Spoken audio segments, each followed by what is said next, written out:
and welcome to the episode. It is Roleplay for Verona. What episode did we decide this was? 15? 15 or 16. It's either episode 15 or 16. My name is Adam Coble. I am juggling 17 million things today, least of all these nerds. JP, our beloved producer, is on vacation, and so all of the various machinery of the stream was given to me to handle. So if there are audio or video issues, that's on me this week. Blame Adam. Yeah, blame me. But I think I'm doing okay so far. I haven't used OBS in like 5 years. You're doing great. And so I had to install it and set it up from scratch. And I'm like, I don't know what any of these buttons do. Let me just here. I think there's a big Elspeth. Yeah, it is. See, I know what I'm doing. Hey, hi, what's up, everybody? So, what's going on, biters? Anybody got any good 6-second content? Straight in there. Yeah. Hey, wait, can we talk about that? Is that okay? I think we should. I think we should. Yeah. I mean, I just made one today. I saw on Twitter that you've become a biter. Yeah, I've become a biter. So I never really used Vine that much, and I sort of used TikTok until they deleted one of my videos where I was holding up a knife, and they were like, "No, you can't do that. It's against our community guidelines." Before you continue, can I share a video getting banned off a service story real quick? Yes. So when I was in Japan in like 2017, I made a video for my Tumblr. This shows you this was the end of Tumblr days. I made a video of me unwrapping an onigiri, a little rice ball. Right? I mean, it's just a short video. I was like, look at how cool it is. And you like unwrap the rice ball. And I was like, ta-da. And that was a video. I put it up and I got an email from Tumblr almost immediately that they were like, A, we took your video down. B, Tumblr is no place for adult material. And I was like, okay, so hold on. I can't be held accountable if somebody else gets their rocks off watching me open an onigiri. And also, as if Tumblr isn't for that shit. Come on. That's all Tumblr is. That's all it was at the time. That's all it is, yeah. Yeah, anyway, sorry, continue your story about getting kicked off of Vine for having a knife. No, that was really the end of it. Like, I had a knife.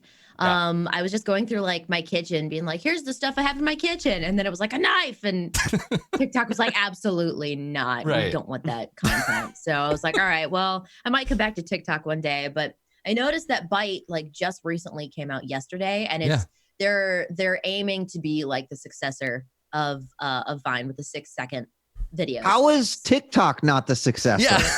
Yeah, I don't know. I really don't know. Maybe because you can make longer videos on TikTok. I don't know the difference, but I made a Byte anyway. It's just my name. It's just Elspeth. So I was like, well, screw it. I'm going to try it out and see what happens. And my goal is to post at least one 6-second thing a day. Just keep with it. Yeah, 6 seconds a day shouldn't be too difficult, I imagine. 6 seconds a day. You know what? Sometimes, though, I feel like that is difficult. It is difficult for me to, like, sometimes think of stuff like, oh, what can I do for, like, content, right? Yeah. And it's surprisingly like, well, everything's kind of boring right now, so, you know. Yeah, I feel that. Yeah, I feel that. I did Vlogmas last year, and there are days where you're like, I just worked today. Like I have nothing to say or talk about. Like I literally you saw me on my stream and then I wrote some emails and now it's 11:30 at night. So thanks for coming, everybody. Good night. Yep. Yeah. Wow. So I'm making a Byte account now, and when you open the app, it has in loving memory of a guy. It's like literally an in memoriam thing as you open the app up. I've never seen that before. Wait, I thought it was sweet, but you know, it also could be like a fake person to garner sympathy. So I don't know. Wait, they have a splash screen. They were just like, ooh, that's like, yeah.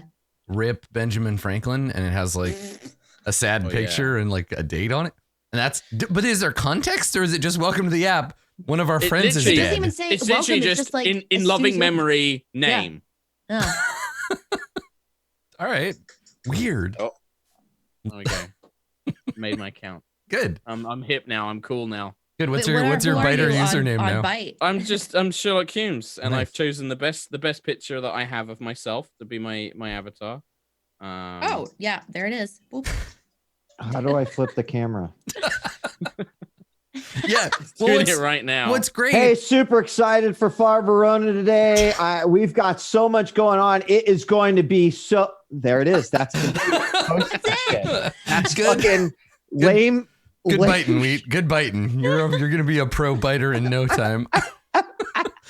the thing, like, I don't. It's gonna work. I'm telling you now. He's gonna be like it's all a million do. followers. Yeah, it's all I'll do. We'll see what happens. We'll see what happens. Yeah, it's a whole thing, right? This idea of like the very like tightly contained, and I think having the 6-second limit on the video, it does lend itself well to that kind of like it's only 6 seconds, we got cut off joke. Like I think it's a good thing. I don't know if you can sustain an entire account on it, but I believe in you. Bullshit. I believe in because I'm not going to be the guy that spends like 3 hours creating that masterful 6-second content, right? Like that's the part that really just kind of blows my mind. I'm gonna do it. You won't do it. I'll do it. Marcus, I'm gonna do it. You're gonna do what? I'm gonna be a masterful content creator. You're gonna be a master biter. I'm gonna set. That is the highest level of biter. Is the master right biter. Now? Let's see. It's so I'm gonna fast forward to January 2021. What is today? Well, the 25th. And I'm gonna create at 8 a.m. A meeting. Is Elspeth still using byte? All right. Yeah, is Elspeth a famous biter now? Yeah. I've got another thing I want to see. Awesome. I want to see in a month's time, so on the 25th of February, who out of the two of you has the most byte followers. We'll see who's I want like a competition of like who can be the greatest biter in a month.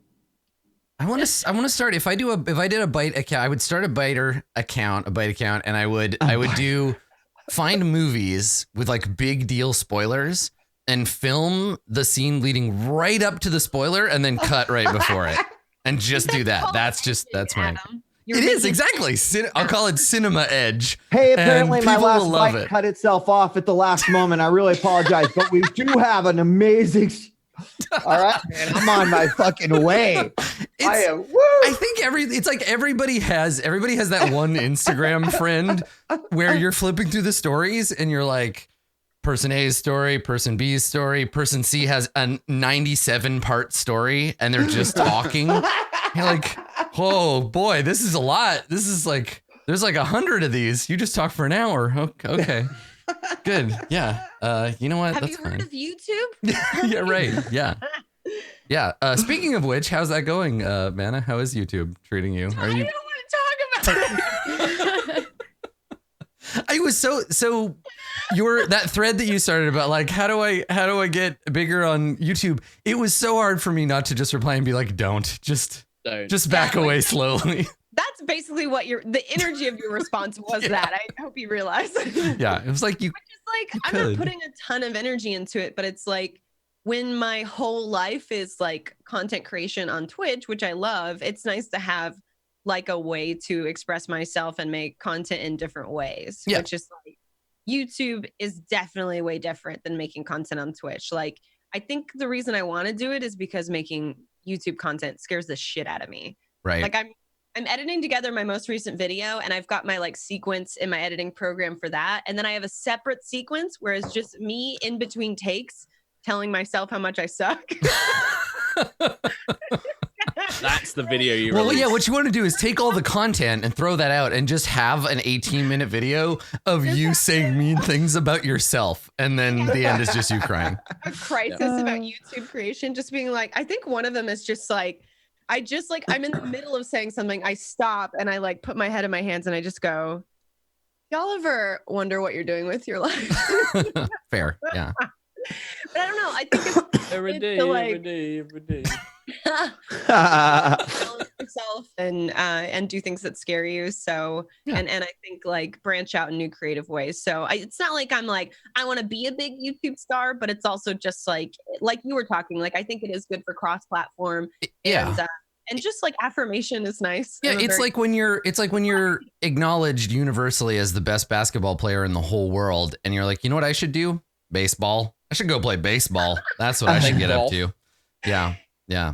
Unless you're Bo Jackson, in which case you can do whatever you want, but everybody else, pick a thing and stick to it. I mean, it's still content creation. But I did. Speaking of content, and I wish that I had the time to clip it and prepare it so we could show everybody. I got to watch you see for the first time the game you did VO for yesterday, and it was adorable. You were such a mess, and it made me so happy. How did that feel? Tell us the story of that, because it's great. It was amazing. No, yeah, it was my first voiceover gig, and it was just like for Cook Serve Delicious 3, if anybody didn't know that. And like in my mind, like Mega Orcs does the voice of Whisk, which is the other character. I do the voice of Cleaver. And we were talking, and she was like, when I play it for the first time, I'm gonna cry. And I was just like, I thought about it in that moment, and I was like, it's such a well-written, funny game, and the gameplay itself is so fast-paced. Like there's no way that I'll cry. Like it's just not set up for that. But then there's an opening cutscene before the gameplay even starts, where it's just my character and hers talking and like finding this human among the rubble and deciding to save them and make their dreams come true. And I just like, like it hit me like a fucking truck. And I was just like, out of nowhere, I was just like, ha ha ha ha, oh no. And that's the voice. And that's my voice coming out of them, and then that's my best friend, and her voice is coming out of the other character, and they're talking, and we're in a game together, and the moment went from 0 to 10 very quickly. God, it was ridiculous. So yeah, I was a mess. That's dope. Yeah, Elspeth, do you remember the first time that you played a game that you did the voice for, and what that was like? Do you remember that moment? Yeah. Or are you just like a hardened biter now and you don't care? Well, I mean, the first time that I heard my voice in a game was Crypt of the Necrodancer, and I saw the trailer for it. Yeah. And I remember thinking, well, that doesn't sound like me. And it definitely was odd, because you have this image in your mind of what they're going to be using your voice for. And you're like, well, that's clearly not what I had in mind. But I guess if you guys, if you like it. And the Necrodancer it just became this thing that kind of snowballed over the years. And I think League of Legends was probably the one where I was like, whoa, I'm actually like really hearing my character in game and playing my character, which was, it was really surreal. I don't know if I cried, but it was definitely like, whoa, this is bizarre. Yeah. It was a cool feeling, but yeah, Van, I totally get it, where you're just like, whoa, like that's my voice. That's my voice in game.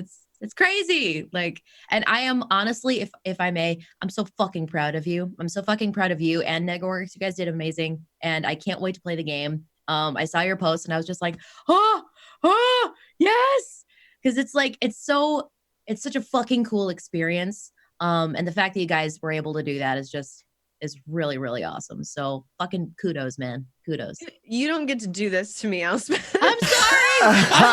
No, really. You really, I super am. And you guys deserve all the accolades. And I hope it takes you to bigger and better places with your voiceover stuff. Fuck. Oh, she's gone again. Sorry. I'm sorry, Vanna. I didn't know Elspeth was gonna ambush you with the being nice. Yeah, No, damn. I've looked up to you for so long, Elspeth, as a content creator and a voice Oh actor. no, Jesus. it's gonna set each other up. Okay, let me see if I can make Mark cry. Mark, previous times which I told you that we were friends, I was lying to you. I don't actually like you. Yeah. I've been spreading false rumors about you to other people who play role-playing games. I was having a conversation with Matt Mercer yesterday. He says he doesn't like your haircut.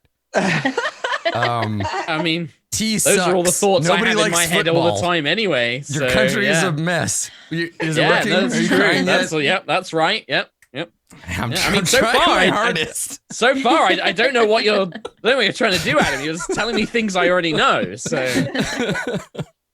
I mean, you could start singing the ending of Hamilton. That normally sets me off crying. But yeah, like that stuff. Yeah, I know all that shit. So, Yep. no, it's amazing. I'll You're both sing the amazing. end of Like, Hamilton, Mark, if you want me to. yeah, I mean, yeah, dude, you start doing Eliza's bits, and I'm gonna be a mess on the floor. So. Eliza. No, don't do it. Don't. It will get me. The episode where everybody cried. Yeah. The orphanage. Yeah. Oh, don't. Oh. Nicely done. Somebody on Twitter, some American politician asshole, misattributed a quote in a really bad, egregious way. somebody had said, if you don't know, now you know. And the person replied and they were like, brave of them to reference Alexander Hamilton in this time of political. And I was like, you're an fucking idiot. Like, oh my God, it hurt me so much. Ugh. That's real. That's real fucked up. I saw that, Adam, and that was kind of like mind blowing. And yeah, it hurt me really, really deeply inside. Yep. Well, we were talking, Marcus, a little bit about this, and I just want to give you an opportunity as a fan of both comics and TV shows to tell us you finally have you started watching Watchmen, or are you finished it yet? No, I'm on episode 1. I finished 1 and now I'm on 2. Yes. And it was one of those weird things where Watchmen started right around when we were already finishing a couple of things. So I was like, all right, we'll get to it. And then of course it's like episode 6. I'm like, well, fuck it. I might as well let it finish and finish all this other stuff. So finally rolled around to it. And it's like, it's one of those ones where I'm like, damn it. Like, God, what? Fuck, why'd I wait so long? Like, Jesus, I'm an idiot. And we were talking about it earlier that there's something special about it because whether you've read the comics or whether you haven't, it's an incredibly impactful and well done piece of, television series. But if you have read the comics, like they were definitely thinking about you when they were making this show, because there's just so many little tiny Easter eggs. I'm talking about like a single word that you see on the corner of the screen as like, something's happened, or a headline. And it's not like a, yo, fucking Easter egg right here. Like, check it out. It's so subtle. And that's probably my favorite way. It was, that exact thing. It was the opposite in every conceivable way from Gotham, because Gotham was the show, right, where it's like, hey, you like Batman? Look, it's baby Catwoman. Yeah. I thought so too. I'm really glad that you're getting around to watching it. I know that you're gonna, appreciate it. And then we also watched episode 1 of Picard. Yeah, let's talk about that. I haven't watched it yet. Wait, I haven't seen it yet. Yeah, it's okay. We can make it a no spoiler thing, but is it worth? Should I watch it?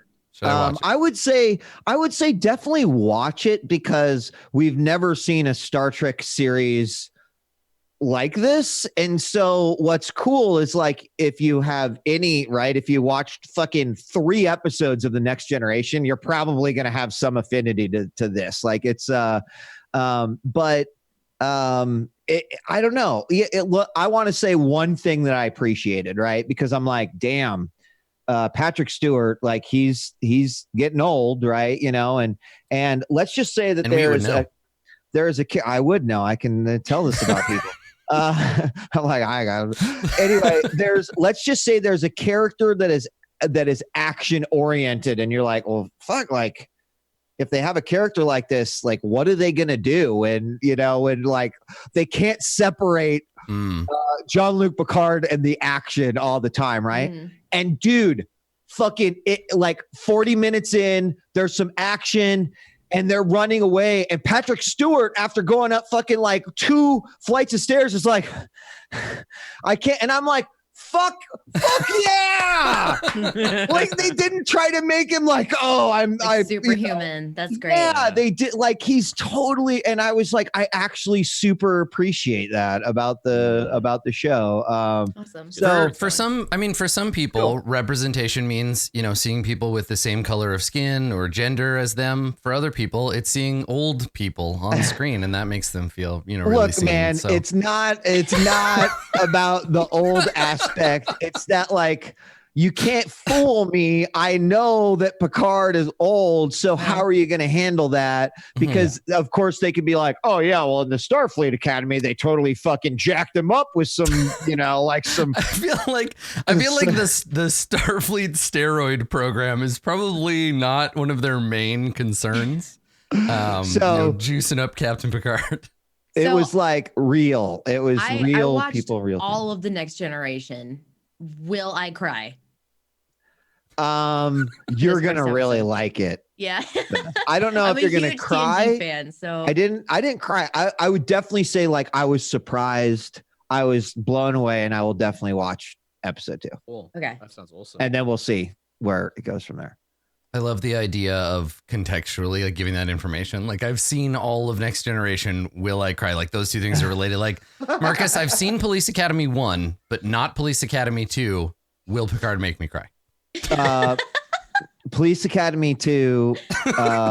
If you've seen that, if you haven't seen Police Academy 3, then you're going to be okay. But if you've seen 1, 2, 3, 4, and then anyone after that, you're definitely going to cry just because you've seen those. How many Police Academy movies are there? Like 6? At least 6. Yeah, 6 but to like 7. 6 is the one Christ. where like Steve Guttenberg like just couldn't be fucked around with to like actually come back. So 6 is the one that has all the, all of the like small characters become main, and admittedly I fucking love Police Academy. So Yeah, there you go. Is that the one? Is 6 the one where they go like the Russia with the Tetris game and like Yes. the recruits and stuff? Yes. Yeah. Yeah. That's the one I always remember. Yeah.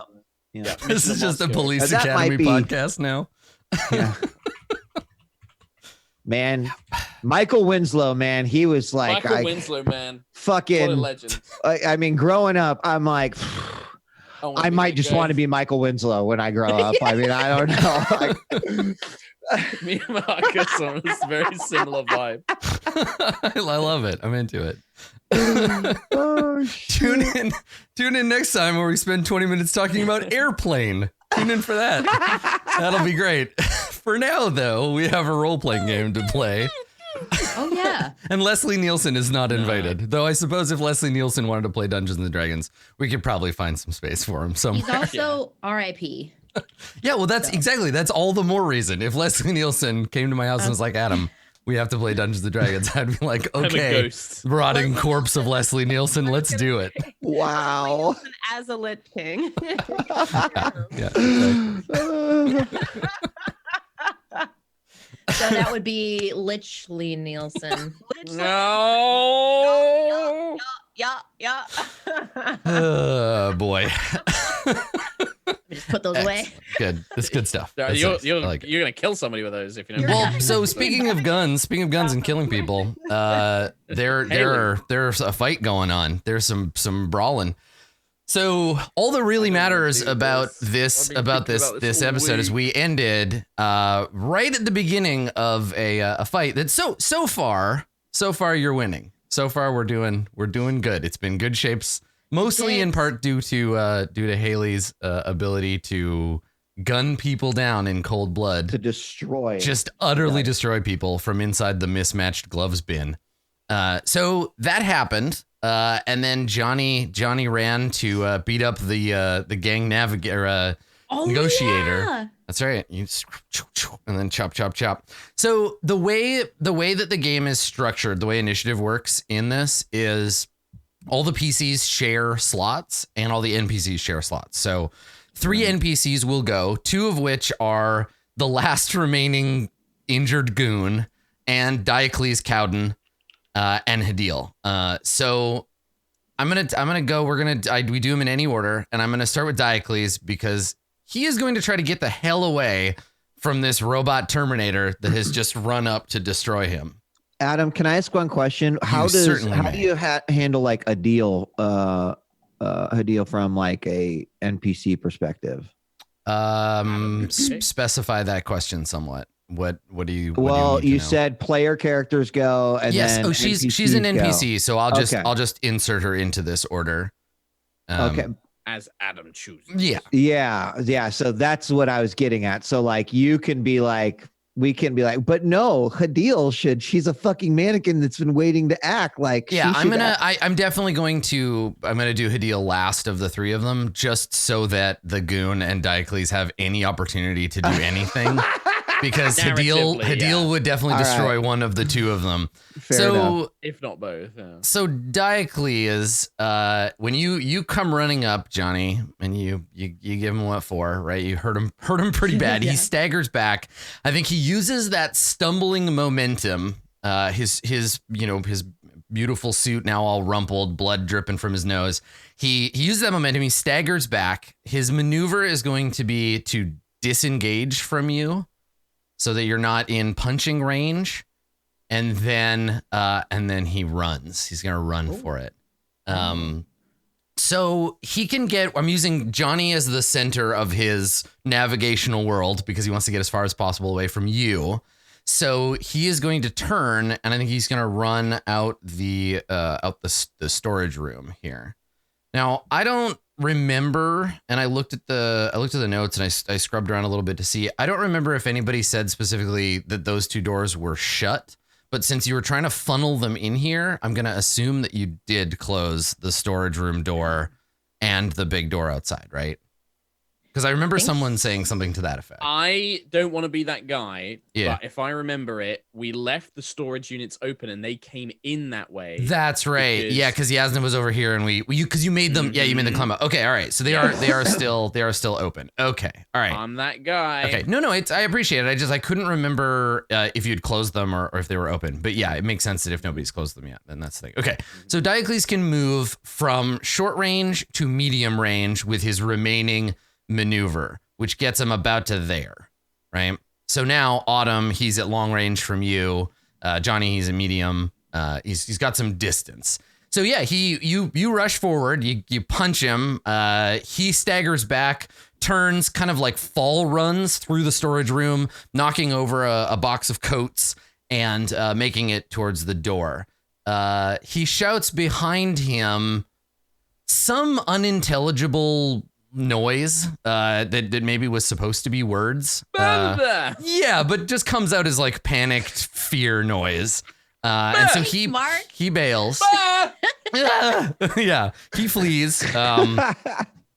And he's yelling behind him something to the effect of like, stop them or get this robot off of me, or like he's trying to get the goon here to like get in the way, but that guy's already been shot. So I feel like I need to make a roll here, maybe a leadership roll on the part of the of Diocles to see if he can get this guy to buy him some time. As a small reminder, Adam, I don't know how you want to rule it, but my psychic shenanigans on him, I envision as like being like something ongoing. Yeah, like that gave him the black die. Yeah. Like, kind of throwing him off, like, you know, making him sweat and making him uneasy, like making his pulse all crazy. Yeah, have you used the black dice that you had? Because if it was he used it on his roll, but I don't know if you sort of like, for me, I kind of imagined it as a like, as long as I'm concentrating on it, but I don't know if that's so in that case, and this hasn't come up yet, right? So like what the difficulty that we had before, the way we were doing it was that you it was just I assumed it was just in a moment. Okay, that's fine then. But for prolonged effects, I imagine that it would be slightly more difficult to initiate, and then maybe you hold a black die as long as like you have to concentrate on it. We'll figure out a way to do like sustained effects, but that's a good point. Cool. Okay, so he's gonna shout behind him. He doesn't actually. This is the thing about Diocles. He's a negotiator. He's not a boss, so he's only gonna get to roll whatever. What is it? Presence. He's just gonna have to roll flat presence, and I think we'll roll it against this guy's willpower. So we'll do two purples, or one purple and 2 green, I think. No, 3 green. Okay. All right. Let's see. If I get 1 success on this, the goon will stand and fight. Otherwise, he's gonna run. Nope, he's out of there. All right. So Diocles has 2 dice that he can use for advantage, or 1 that he can give to the goon. He shouts to the goon something to the effect of like, hold them off, I'm getting the fuck out of here. To which the goon replies, wait for me, and does the same. Now, because the goon is not currently engaged with Johnny, he can maneuver twice. So he's going to maneuver once into the storage room and then once more out into the alley. So he just runs past Diocles, vaults a box. You hear Diocles shout, "Where the fuck are you going?" And there's chaos as they run. Hadil comes to life. Autumn, you see the mannequin holding the rifle, right? You see Hadil, the mannequin, suddenly turn, raise the rifle to her eye, take aim, and she is going to try to shoot Diocles in the back. Because she assumes that's what you're doing, right? You're trying to kill this guy. She doesn't need to I mean, she would hesitate. Actually, no. Hadil, would she hesitate to confirm or would she just do it? Hadil looks at Autumn, like she raises the weapon, clearly like lines up the shot and then glances at you, Autumn. What do you do? Do you give her the like, do you nod or do you shake your head? I probably shout like, don't kill him. Yeah, Kingpin Autumn, what do we do? Yeah, well, I mean. Or actually, no, like, take him alive. Like, that's what I'd shout. Like, if she's looking at Diocles, take him alive. Okay. The look you get back is mild irritation. Like she's like, fine, like if I have to. So she's gonna make a shot on him. He's got cover from all the boxes and stuff. But she's a pretty good She can shot. shoot a box on him. Yeah, let's see. What's her range? Wow, actually she's very good at this. Yeah. Okay, so she's at Yeah. short range to Johnny, medium range to Diocles, plus some obstacles. Let me take a look at medium range. Okay, 2 difficulty.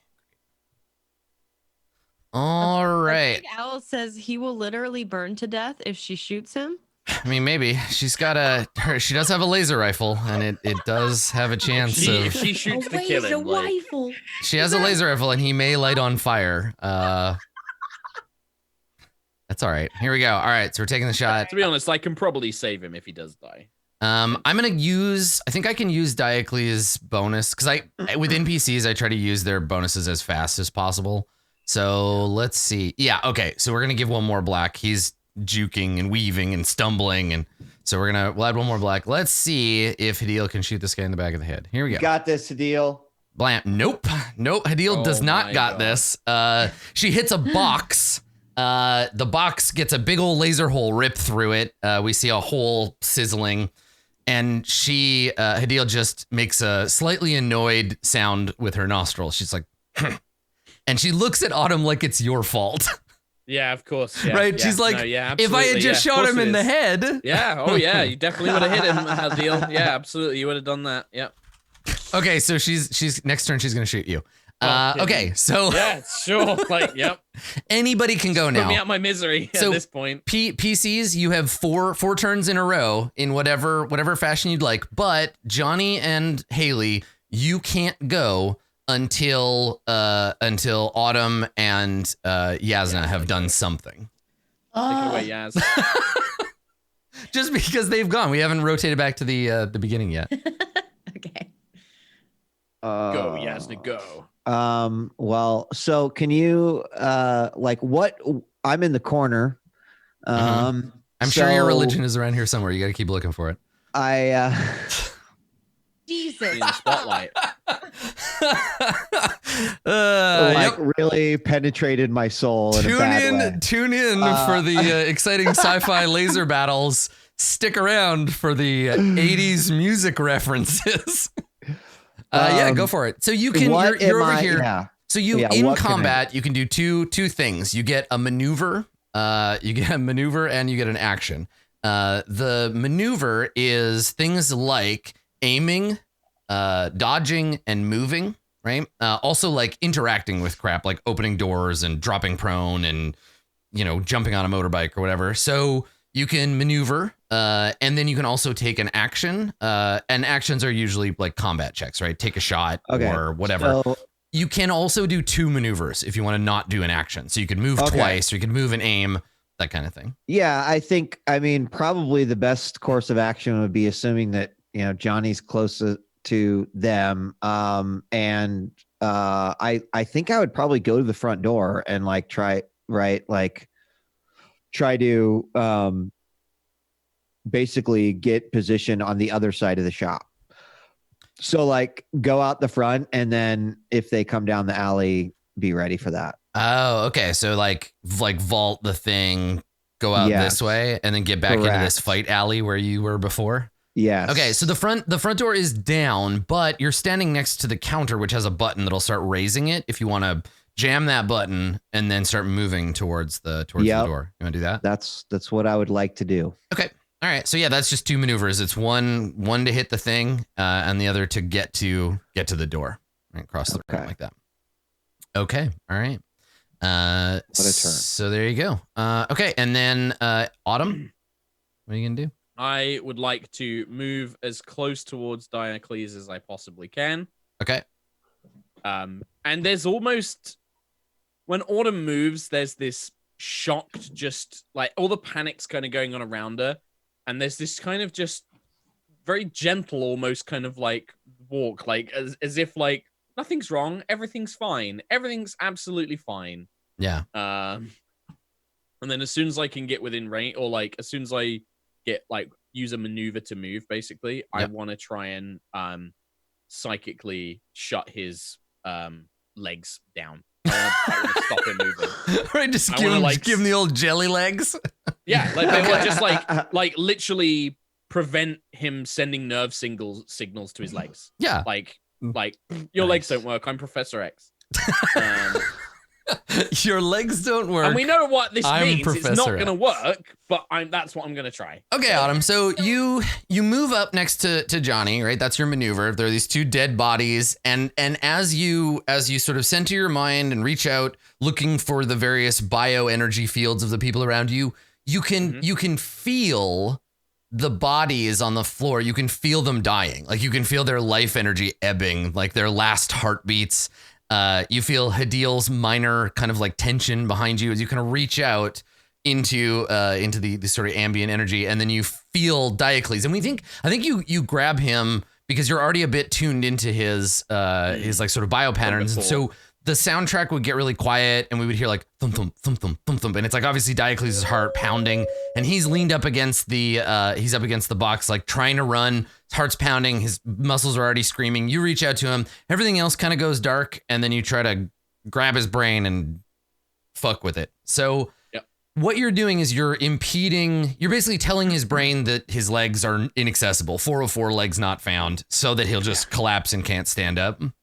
Yeah. All right. So he can't run. Okay, so it's going to cost you the 2 strain, and it's going to be it's an opposed roll with some additional difficulty because it's a psychic power, right? So let's see. You're going to be opposing. I'm going to take the strain as another wound, by the way, by torching effectively. Yeah, torch it. Okay. Because I'm so dangerously close on strain. Okay. So the blood is like properly coming out the nose again. Like, let's have you roll against four purples. Yep. Yeah. 1, 2, 3, 4. Yeah. Cool. Sure. I'm just gonna do it. Before you roll, I'm gonna spend a story point. Of course you are. Because I want to. Well, they're fun. I want to spend a story point, Adam. Yeah, do it. Okay, so put upgrades on both sides. Yeah. We have not talked about this, but if I spent more strain, could I give myself like blue dice? Could I like psychically like overcharge? Oh yeah, maybe. Yeah, like push. I figure we'll have to fiddle with we'll talk about that. Fiddle with the details, but I figure 2 strain buys you an extra blue die. Done. Yeah, okay. Done. Nice. Wow. Oh, He's back. He's back. She's back. She's useful again. Hell yeah, baby. Yeah. Good shapes. Good shapes. Vindication. Perfect. Okay. So Wait, Adam? Yeah. Can we just make that crit like she psychically takes out his legs, but then he trips and falls and dies? I cannot take away. No, but despair. here's the thing. That would be a perfectly acceptable, if albeit somewhat cruel result, if you had gotten a triumph and a despair. The despair. Right? Yeah. Where it would be like, No, you get exactly what you want, but then you're robbed of it because he falls and breaks his neck. Yes, yeah, exactly. But in this case, no, you reach out, you feel the intricate network of neurons and nerves. You find exactly where in the brain to just for a second, just like just turn off that signal, and down he goes. Yeah, basically, I want to kind of just stop his legs working for a short period of time. Jesus Christ, can you imagine how dangerous this would be if you were running at a full sprint and suddenly your legs just stop working? Like you'd go down so hard. Yeah. And I want him to look me dead in the eyes as I look at him dead in the eyes, and then I just am like, now fall over, and he's just bleh. Yeah, he turns and glances. He turns and glances at you, and then just eats the dirt. blood coming out the nose, like, and then he just falls down. Yeah, so he bails, falls over the edge, and tumbles out into the alley. And he just makes this helpless yelping sound as he does. I'm gonna Cool. keep that triumph as a put some extra pressure on him when we can hopefully capture him. Yeah, you want to hang on to it because it's worth an upgrade on another role within the scene. So okay, all right. So now we're almost back at the beginning of the PC order. So I think it has to be now before we reset. I think it has to be Haley because Haley hasn't gone in this batch. So Haley, what would you like to do? She's still in the bin. Yes, you're definitely still in the bin. So what's the movement to get to a downed Diocles? You are currently too far to do it in one turn, but you could jump out of the bin and in one action get to where Autumn and Johnny are, and then a second action would get you into the storage room if that's where you want to go.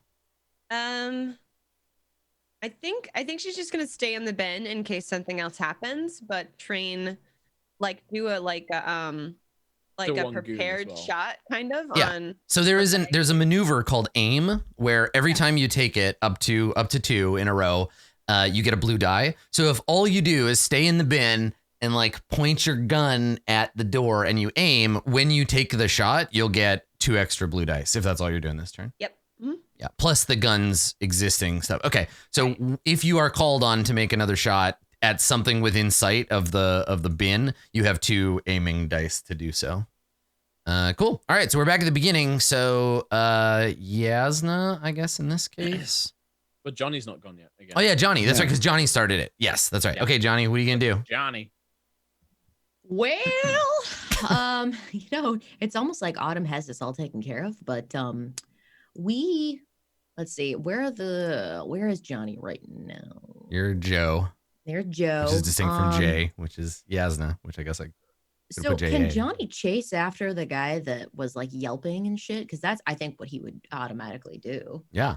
After the goon. I imagine this is all going very, very quickly too. Yes. Yeah. So here's the thing. You run up, you smack the guy. He stumbles out, runs out, falls down. You see him tumble. There's a drop of about 6 feet from the edge to the ground. So he falls legless down there. You can still see the head of this guy who is currently about to book it down the hallway that way or down the alley that way. If you want, as a maneuver, you can move from here to there, basically, right? You can run through the storage room, jump off of the open door, and land on the dude if you want to try that. That's absolutely something I would love to attempt. I mean, so cool. Yeah, Johnny would try and get his mechanisms going as fast as he can, but he's not really exerting himself, right? He's just doing what he knows his body can do. So he's not straining himself. He's just doing it. Yeah. Yeah. If that makes sense, right? Absolutely. When humans are well, I'm gonna go as fast as I can. Johnny's I'm just following my programming and chasing this dude. Well, and you can't you don't get fatigued in the same way. Right. You have internal measures of whether you're straining your engines and stuff, but you're not gonna be I am tired. This is tiring. It would just be right. I can only operate at this speed for so long before. Yeah. Yeah. I mean, you're literally a Terminator right now. You're just terrifying robot, just running after them. Yeah. Okay. Yep. And you just fucking throw yourself on this dude. That's a great idea. Okay. Okay. So what do I roll for this? This is gonna be brawl. It's gonna be a big old brawl roll. You'll be engaged. So it's gonna be 2 purple. 2 purple. Yeah. Okay. Do. Yeah. There you go. Nice. Yes. Okay. So you take 2 strain as a result, and then you hit with your brawl, and I assume you're trying to take this dude out, right? Oh yeah. Okay. So what is your brawn? 3 or 4? My brawn is 4. 4. Okay. So it's 5 damage. You don't knock him out. You do him 1 damage. And he is now he's now very badly injured and he's engaged with you. So you grab him, maybe slam. I don't know, what does it look like? You throw yourself at him and you hurt him but don't knock him out. What does that look like? Describe the action for me. I imagine if he doesn't knock him out, then that means he didn't really do any damage to his head. So maybe Johnny lands on this guy's torso or perhaps even his groin. to really maybe incapacitate him. Mm-hmm. So after, you know, vaulting over the door or whatever, Johnny just lands on him, and that's a lot of robot. That's a lot of synth on you. Mm-hmm. So yeah, if he's hurt, then Johnny probably definitely like, you know, pulled the fuck is that move called? A suplex? No, that's where you like throw the guy around, or you like land on him, you know? Well, so this is the thing, right? Now when Johnny fights, because we haven't really seen Johnny in a fist fight before. Like, what does it look like? Are you programmed to fight like a person?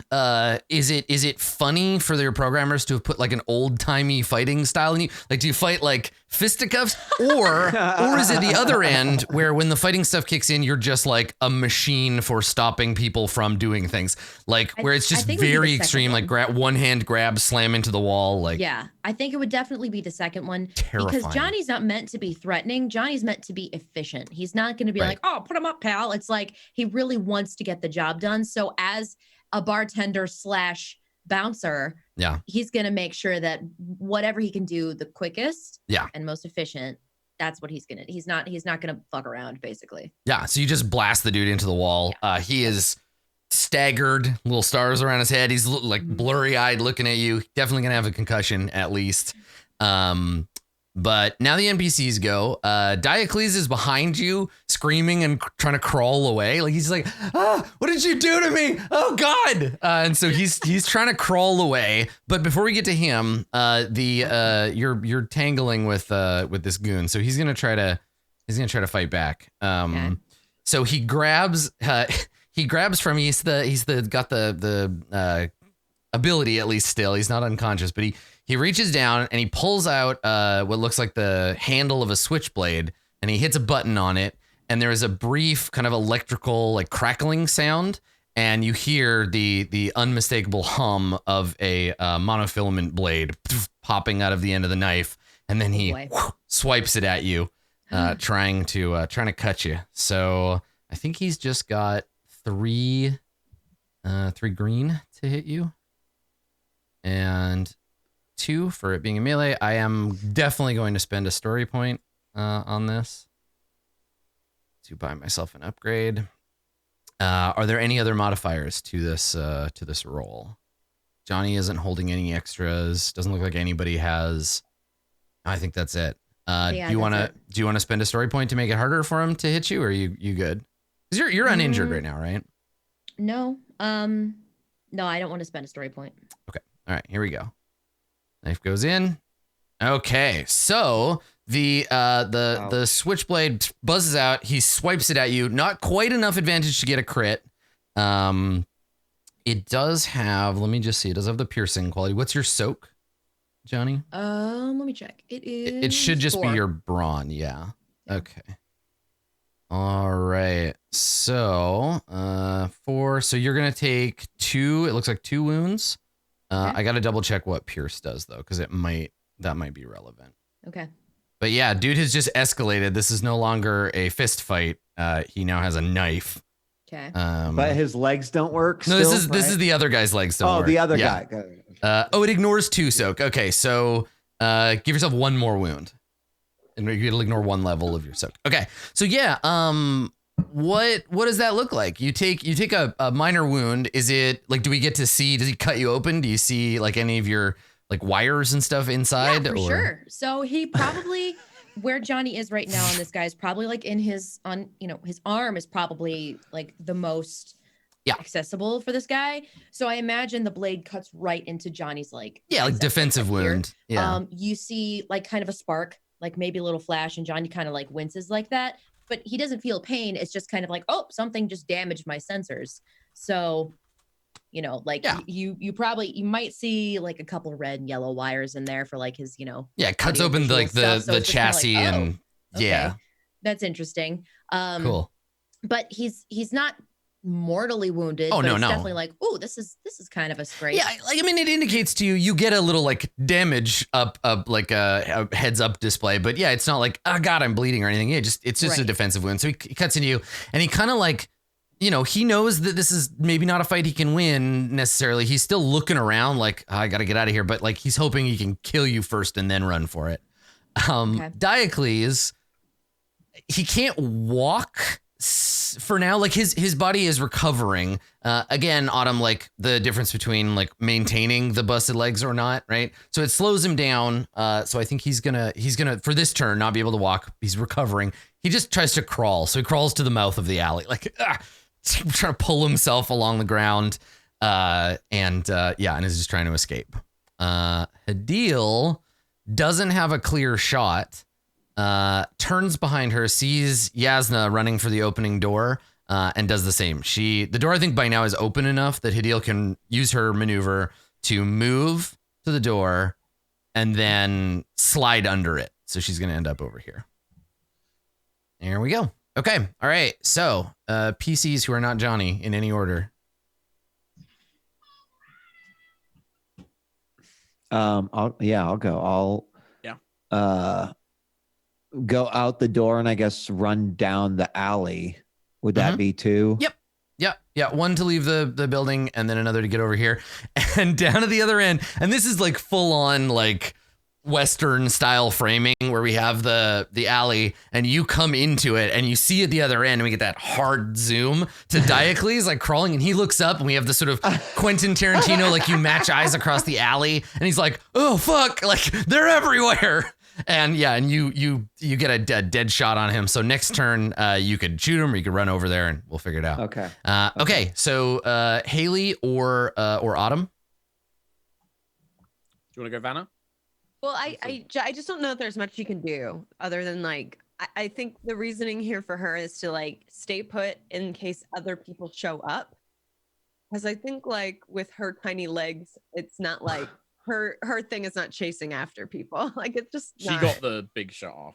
Yeah. So I think she just wants to stay hidden in case like backup does arrive or Diocles, overcomes the like psychic damage or something like that and just maintain that shot. So now that there is like some chaos going on, everybody's running around.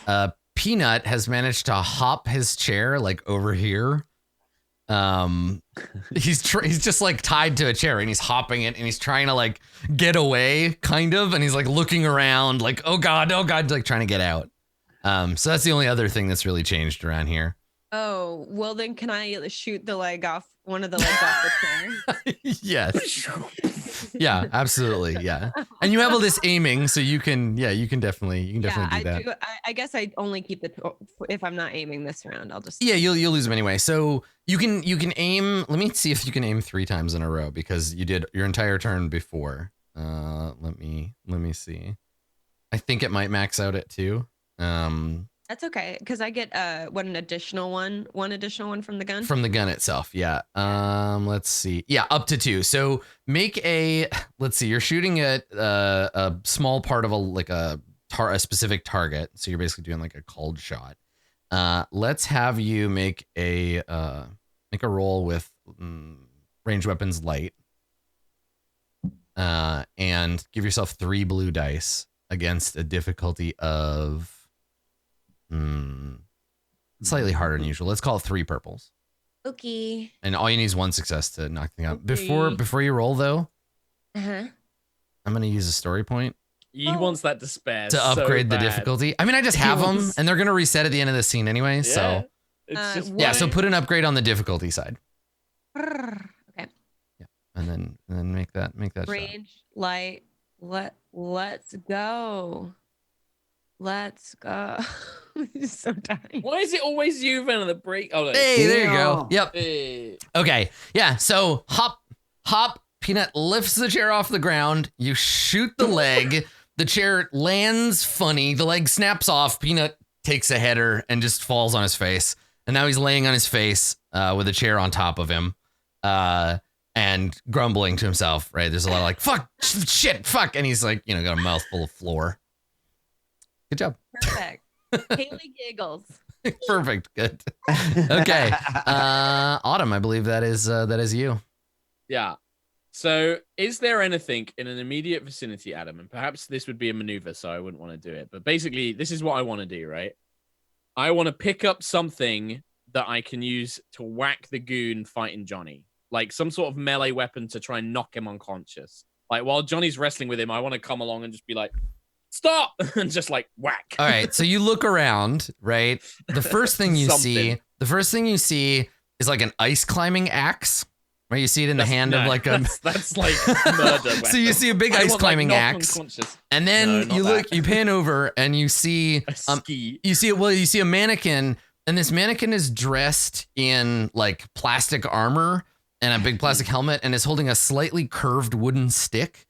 It's like about like a little higher than shoulder height, and then it has like a flat panel on the end that's like slightly curved. Weird thing. I don't understand. So you grab it. I'll use it. Yeah, it's just a big piece of wood. You grab that. And I'm gonna run out, and I want to try and whack this guy, and I don't want to kill him. I want to knock him unconscious if I hit, which I absolutely okay. To.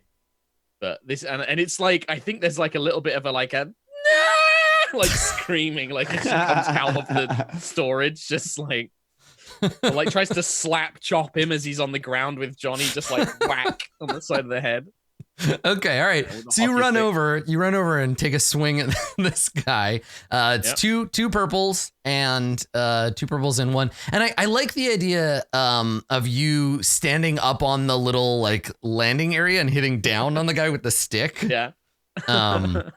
Yeah. So it's a melee attack. So it's 2 purples.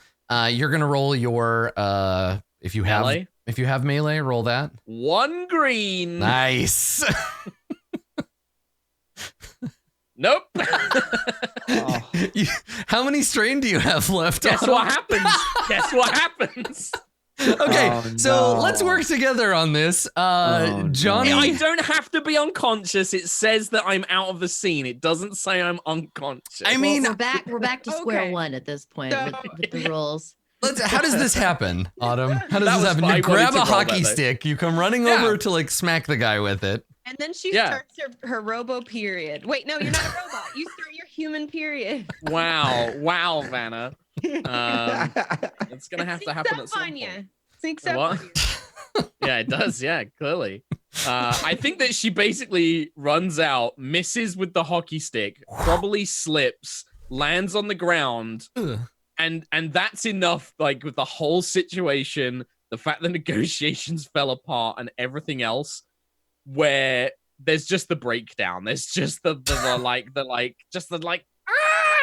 screaming and like just starts swearing and like. So Autumn comes running out of the storage room, looks across the alley and sees an ad for a video game where she did some of the voiceover work in it, and it just reduces her to tears, and then she can't fight. So it's perfect. I think she probably maybe does get knocked unconscious. Oh no, we lost Vana. We didn't lose Vana. Vana just left. Yeah. No, maybe she does slip and it literally knocks herself out by slipping on the ice or something outside. Yeah. Yeah. Now, unfortunately, because of driving Vana away, Mark, you're playing Haley now, and and Elspeth, you're Autumn, and Johnny, you're hello. All right, everybody here, everybody toggle your camera off. And we'll play musical chairs. We'll get everybody back in place here. Okay. Vana, turn it back on. Go. And then I think it's Marcus. No, Marcus, you're last. It's Mark next. There we go. Okay, and then Elspeth, and then Marcus. There we go. Hey. Nicely done. Thank you, everybody. Good bit. Okay. Could have been a bite. Yeah, we could have. I'm Autumn, and all of my limbs are broken. Yeah. I'm Autumn. Everything stresses me out. Everything's horrible. Yeah. In 5 strain in one thing, that'll do it. Yeah. So I think that's the thing. You take the swing, slips, you fall, hit your back on the cold concrete. The sky just hangs above you. The sun staring down at your pitiful failure. And instead of getting up, you just lay there a minute. Okay. And then I think that brings us back around. Who hasn't gone yet this batch? Oh no, we're back at the beginning, so anybody can go. Who is it? Who wants to go? Yasna, do you want to go and jump on Diocles? He's starting to stand up, right? The leg numbness has started to fade. So yeah. Maybe if he's starting to stand up, maybe just do the full sprint tackle. Yes. Yeah, you could definitely do that. There's a big dumpster. Or there's a car behind him. So you could run over and just slam him into the car if you want to. Yep. Okay. All right. Let's do it. All right. So you go running over there and try to use that momentum to throw him back against the wall. He is like halfway stood up, so you can kind of come at him from underneath and then like throw him up and back. Right. Make a brawl attack. Difficulty is going to be 2 purples.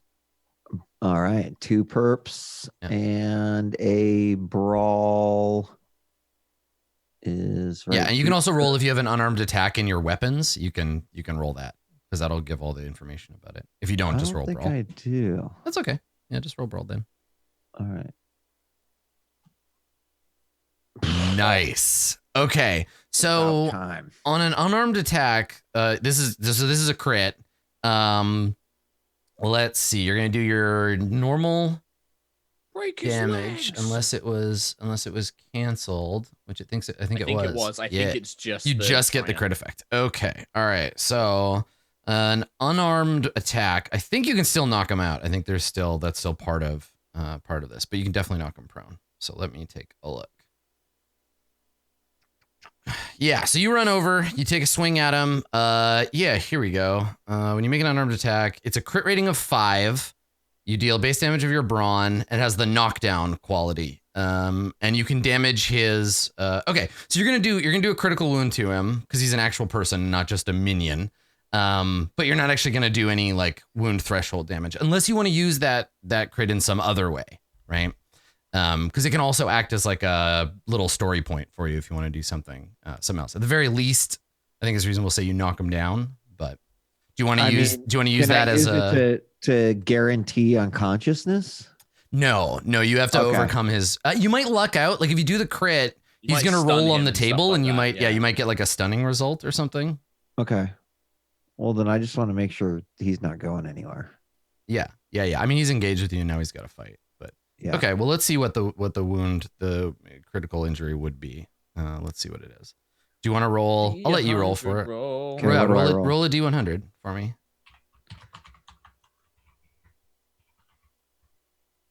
$41. Bowled over, knocked prone, and suffers 1 strain. Nice. Yeah. So you come running over, and I imagine that this, like, you'd have to attack him. This is either a kick or a knee, right? Because he's got one hand on the ground and is starting to get up. What does that look like when the Yasna Solari freight train crashes into this dude? Imagine that full-on sprint that goes into Muay Thai, like that's fucking the knee, flying knee. So Autumn doesn't see this, but Johnny, you see Yasna come flying out of the alley knee first and just blast this dude into the side of the car. Yeah. The side of the sitting car there dents in hard enough that like the door bends and the guy slams into it and then falls flat on the ground. He's still conscious, but yeah, he just got knocked down pretty damn hard. Do you have separate strain HP, Adam, or does he take that? No, I'm just piling it all just up. Track it as exactly. Yeah, so strain and wounds are the same for this guy, for this particular character. Yeah. Okay. He takes 1 and then gets prone. That's right. Yeah, and he's knocked. Which kind of makes sense with his wobbly legs as well, where he's just like, rah. So the NPCs get to go. Diocles. God, he looks around. He sees Yasna just kicked him in the chest. Johnny's over there dealing with his guy. I think he just like puts his hands up. He stays on his knees. He's trying to he's gasping for breath, and he puts his hands up and he's like, stop, enough. Yeah, the car alarm's going off. Yeah. So yeah, he just looks up at you, Yasna, like, do not kick me again. I give, uncle. The goon that is currently engaged with Johnny, I don't know. He's a dummy. He's going to attack Johnny again. So Johnny, he's a dummy. He's going to take a swing at you with a knife. I am definitely going to buy myself an upgrade with a story point. I have none now. And then you're at range 2. Okay, here we go. Knife attack. What I get? Ooh, man. How do we do? Ooh, we got a hit. Okay, all right. So your soak is 4, which means that this is 2. This is 2 more wounds for you, Johnny. And then he passes out. So I'll let you describe what this looks like, Johnny, because he only had, again, these guys only have a few like wound strain like piled together. He lost half of it to Haley, one more when Johnny slammed him into the wall, and then this is his last one. So he slashes you once, right, Johnny? You pull back a little. He stabs you probably in the chest plate, yanks the knife out, and then I'll let you can say what happens to him, because like he doesn't just like look at the knife and go and pass out. Like, what do you do to knock him out? Shoot, man. I mean, again, if this guy is already just like lying there on the floor and Johnny's just like, well, this guy's standing. Down. This is the standing guy. So this is one of the goons, right? And he's got his knife, and the two of you are kind of like trading blows. He hits you once. You don't actually have to do anything because he knocks himself out, but that doesn't make any sense. So you can just say Johnny like punches him, or you get him in a chokehold or knock him out, whatever you want to do. Yeah. I'll let you flavor it. Yeah. Now, where is this? Is he next to a wall, this guy? There's a car here, and then there's the edge of like this. There's a little platform that Autumn is on that sticks out like that. There's a car. And there's a car right here. Yeah, that's the car that Diocles just got slammed into. This object. Yeah. Okay. Now is let's see. And then the edge of this thing is at about shoulder level for you. Okay, I think Johnny would probably also want to utilize the car somehow. Okay. You throw him through the passenger window? Yeah, honestly, maybe just throwing this guy just right into the car or something. I love the idea of that visual where you just grab him and throw him head first right through the passenger window. Like just throw him. Yeah. Straight up. So like after this guy's done stabbing him or whatever, Johnny just kind of like grabs him by the side. Yeah. Like, I don't know, like a tote bag or something that you're like bringing in an airport, and you're just like throwing it on the thing where they like check bags or whatever, like fucking TSA, and just chucks him into the car. Part of Johnny's protocol is throwing out drunks, right? And like, so grabbing people and giving them the alley-oop, giving them the Jazzy Jeff, right? So you Uncle Phil this guy right into the window. Uncle Phil him. Yeah, just there's everybody outside hears the sudden like smash of glass, and there's a blur to your right, Yasna, as you see this guy head first just smash right through the window into the car, and he's lying there face down in the driver's seat with one leg sticking out of the window. As an ex-bartender, I had to call taxis for drunk people a lot. Yeah. So I like the idea of Johnny doing this, throwing this person in the car and just being like, "Your cab's here." It's a great action line. That's perfect. Like you've done this maneuver once or twice before, but slower, and the window was open. So in this case, it's a face full of glass and then right into the seat. And he is unconscious or dead. It's up to you. Safety glass, right? Like his face is not going to be just completely cut that's up. right. Yeah. Okay. Exactly. The glass breaks into little cubes. That would be horrible if somehow it was like actual glass in the future. It is up to you. Not Johnny, but Elspeth. Do you want to kill this guy, or do you just knock him out? No. All right. We're not out for murder. You know, we're just out to Haley. We're not out for murder. Hurt him a little bit. Good. Okay. As an ex-bartender, yes, I'm out for murder.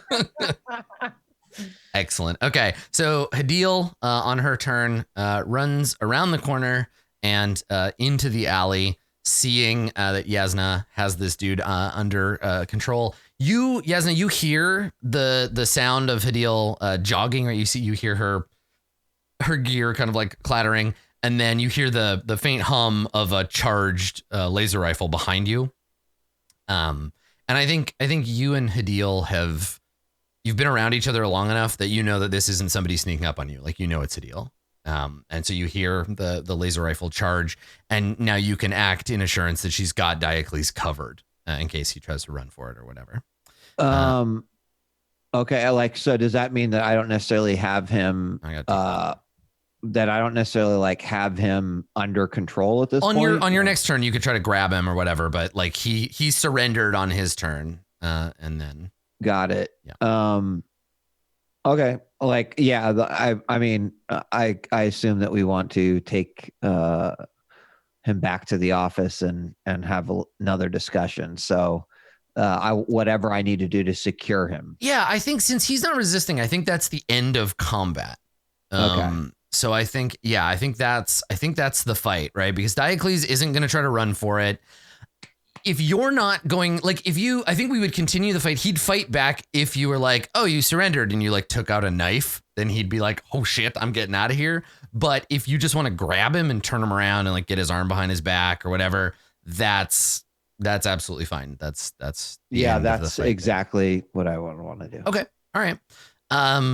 So Autumn, when do you recover from strain at the end of a scene? I just read up on it. Okay. End of an encounter. Okay. I make a simple, cool, or discipline check. So no difficulty, just a straight roll. And then any successes I get, I recover that much strain. Okay. I hope you just get. And I think it's minimum of 1 because you become conscious. So this is just in addition to. All right. Yeah. Go ahead and roll that as the scene ends. Oh my God, you're the NPC who dies in every fight, and then at the end you have that like, well, I'm not done yet, and then you like animate you're standing up and like brush yourself off. I think that like Johnny throws the guy in the car and like everyone's getting up to march it back and Autumn's still laying on the ground looking up at the sky, and then you just hear like and then just like the rolling over and like the kind of picking herself up like really lazily, just like that slow walk back in following everyone. Yeah. Okay, cool. So you recover 2 strain. You're just on the edge. You're 1 psychic power away from knocking yourself out again. And Yasna, what do you do one with back by default as well? What do you do with Diocles? Diocles he's literally on his knees with his back against the car, and he's got his hands up like, "Don't kill me." It doesn't have to be this way.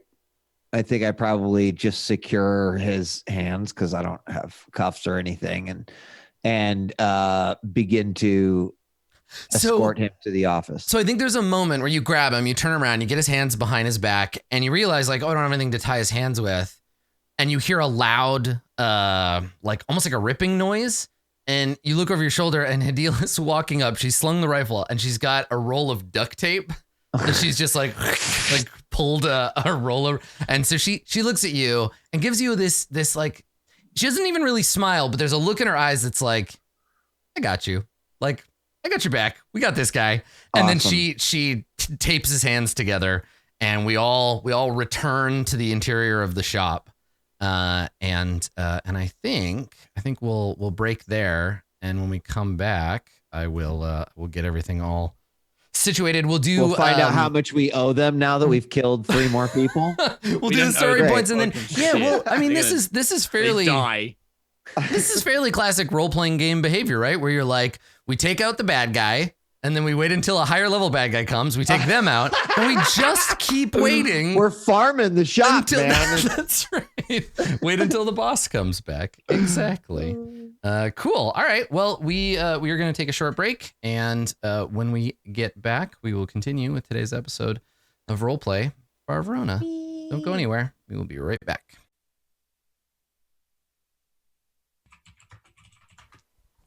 Hello, everybody, and welcome back to today's episode of Roleplay Far Verona. You just kicked the living hell out of a bunch of dudes, and I'm very proud of all of you. Yeah, it was great. Johnny, where did you end up on wounds? Because you just survived a knife fight with a dude, and you're doing pretty good, right? Like how many? Yeah, bud. Johnny's doing okay for himself. He's got 5 out of 15. Oh wow, yeah, you can take a bunch more hits. Yeah, I'm pretty sure he's. I love how Adam said that. Like, I'm getting ideas now. Well, part of what's interesting is part of playing through this is like finding out, because this is really the first time that we've gotten in a situation that's like fights, like a proper back and forth like fight, and it's interesting seeing how much damage people do versus like soak, and kind of how lethal the system is in general, which is to say like not very, unless you're someone like Diocles Cowden, in which case you are at the mercy of some PCs, which is not a good place to be. Like as a person, you just don't ever want PCs being in charge of your destiny. So let's talk about what does it look like when we come back to the situation, right? Like when we fade back in, we've skipped over all of the kind of bullshit of like we drag them inside and whatever. So where is everybody in the room, and what does the situation look like, right? Do you have Diocles tied up now? You're running out of chairs to tie people to. I'll say that, especially since Haley keeps blowing the legs off of them. Yeah, talk to me about where you're at inside here now. Should we maybe have a conversation without him first? That is also an option, right? You can put him somewhere. So as we fit in, where is everybody? Have you all gone to talk in the office? Or maybe we put them in the office and we go talk in the shop. Yeah, maybe have Hadil just watch them just to make sure they don't do anything funny. Everyone gather around my bin. Are you still in the bin? Where's Haley? I'm queen of the garbage now. I'll kill anyone who comes near. Be gone from my kingdom, peasants. Haley the Grump. I like that. Perfect. Yeah, I mean, I guess like Haley stuff would them in the just- office. And then... Yeah, would just gather with whoever. I mean, in this situation, like it's a bit odd, but I think Autumn is in charge. No. Yeah, I mean, The woman who, Haley, you didn't see Autumn pass out earlier after trying to hit somebody with a hockey stick, but well, I mean, yeah. it's like we wouldn't be in this situation unless Autumn wasn't a fucking kingpin. I love Yep. the conflation of you're in charge and we wouldn't be in this situation if it weren't for you, so get us out of here. That's like you've caused this problem. Now fix it. Let's go. I love it. It's perfect. Okay. All right. So yeah. So everybody's back So inside. hard. Are we having a secret meeting somewhere? Have you untied? Like, is Hugh is like up and moving around? Like he's okay to join you? Do you want him to watch the bad guys? Like where is everybody here? You got 2 dead bodies, a goon that just got thrown face first through a car window, and Diocles, who so far hasn't been actually that badly hurt. He's winded. Maybe he's got a couple of bruised ribs from that Yasna tiger knee. But yeah, still. I cut Hugh's throat in the chaos. What's that? What's that, Haley? You wanna hug? And just dead. Oh no! What happened to Hugh? Pick me up, Hugh. Stab, stab, stab. How's that carotid artery, buddy? So yeah, I mean, Jesus. God. Hugh is happy to like watch the dead and living I bet NPCs he if that's is. what you want. I bet he is. Yeah. So where's everybody? What's happening? So we put the Diocles in the office Okay. and we talk in the shop. Okay. We And Hugh. could put cotton balls in his ears. What do you want to do with We Peanut? should. Well, we have like, earmuffs, right? Yeah, Because can it's we put cold. some earmuffs on him? Yeah. Okay. So They're Peanut- like pink and fuzzy. Peanut, Diocles, and the unconscious goon are all tied to each other, right? Like you've got them tied like hands behind their back. All their hands are tied together. They're in a little cluster sitting on the floor of the office. Diocles is conscious. The unconscious guy's like flopped over, pulling on the other 2. And Peanut probably has a broken nose and is covered in his own blood, but is otherwise relatively unharmed. And the 3 of them are tied up. They're in the office, and the rest of you are out in the shop. And I think Hugh is tending to the dead bodies while you're talking because he's like, oh, they're gonna bleed on the floor right quick. Better get them in a bag. And so he's doing that in the background while the group of you are talking. And I assume everybody is clustered around Castle Haley. Mhm. Yes, indeed. Okay. All right. Have at her. So should we try to get that transportation again? Oh, that was fun. Johnny's just having a good time. Johnny literally has human blood splashed on his faceplate. Yep. It's like at this point, he's just, that. Shit, still in Saigon. Yep. Yeah. Whew. And nice shot, Haley. Good shooting. Oh, thanks. Was good. So Autumn, are you ready to go for round 2? Yes, I am. And I think all like you Autumn sick minds immediately yeah. go to the gutter. trying to role play here, people. Trying to role play. Done. There's no other context in which that's said. What? No other So context. Autumn, I'm pretty fired up. I'm pretty Negotiations. fired up from that fight. You want to go back in the storage room and Eat my perennial. And I meant interrogate. negotiations. I don't think that this will be much of a negotiation. And Autumn, very kind of almost like dazed in a sense, just goes towards the office. And I open the door. Wow. And I'm gonna go get the monofilament knife from the goon's hands. yeah, I imagine it's out in the alley somewhere. But you could have. tied Oh him yeah, up no, and okay. he's I'll still go. like, I'll go no. get the knife. Yeah, no, I'll go get wherever the knife was. Because the Yeah, monofilament you- knife is like super sharp, right? You would have picked it up. Yeah, you would have picked it Yeah, up sure. already. Yeah. Cool. I have that now. That's mine. And I see Diocles or Diocles or whatever his stupid fucking name is. Oh, Autumn's mad. You're I'm gonna named after reach a in- season. Yeah. Oh yeah, but I'm mad now. No, well actually no, she's not mad. She's terrified that she's a failure and that she's gonna get everyone killed. So this is her chance to actually try and fix it. And I reach into his suit jacket and I pull out his phone or his iPad or whatever we use in the future. Yeah, I think they're just called a comms. But yeah. Comms. Mhm. I pull it out, flip it open, find the most recent number dialed, and just don't call it. But whose comm is this, Diocles? Diocles. It is locked. His device it's got a. What? How does it open? Like Yes, eye it's me. tracking or face scan? It'd probably be biometric, so you could like grab his hand and be like, Yeah, I do that. and do it. I literally Okay. just force it to open. I don't say anything to him at this point, and I'm ignoring anything he does say. Okay. I get his phone. I find like the most recent call. Not call it, but hold it. Okay. And then I'm just gonna look at him dead and say, "Ship now. You're gonna provide us a ship, and you're gonna live, and we're gonna get off this planet, and you can go back to your business. And he looks up That's at it. you. No negotiations, no talking. This is the deal. And if you don't agree, well, you've seen what I can do. Well, you've seen a fraction of what I can do. And then I'm just going to hold up the knife. You ever been around a surgeon, Mr. Diocles? There's ways that I can cut you up and stitch you back together that will make your life a living hell for the rest of your days.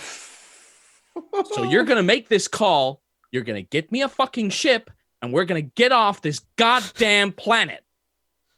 And then I just hold the phone up. Yeah, that's terrifying. Like, I know where all your organs are, fucko. Yeah. And I don't technically need this knife to get him either, so. Good. Excellent. Could be in a chainsaw massacre. So make a you're gonna make an intimidation roll Oh my here. God, please, good shapes. Dude. I'm gonna give you Elspeth, here's the thing. I'd love to be able to like provide that to you, but it's out of my hands.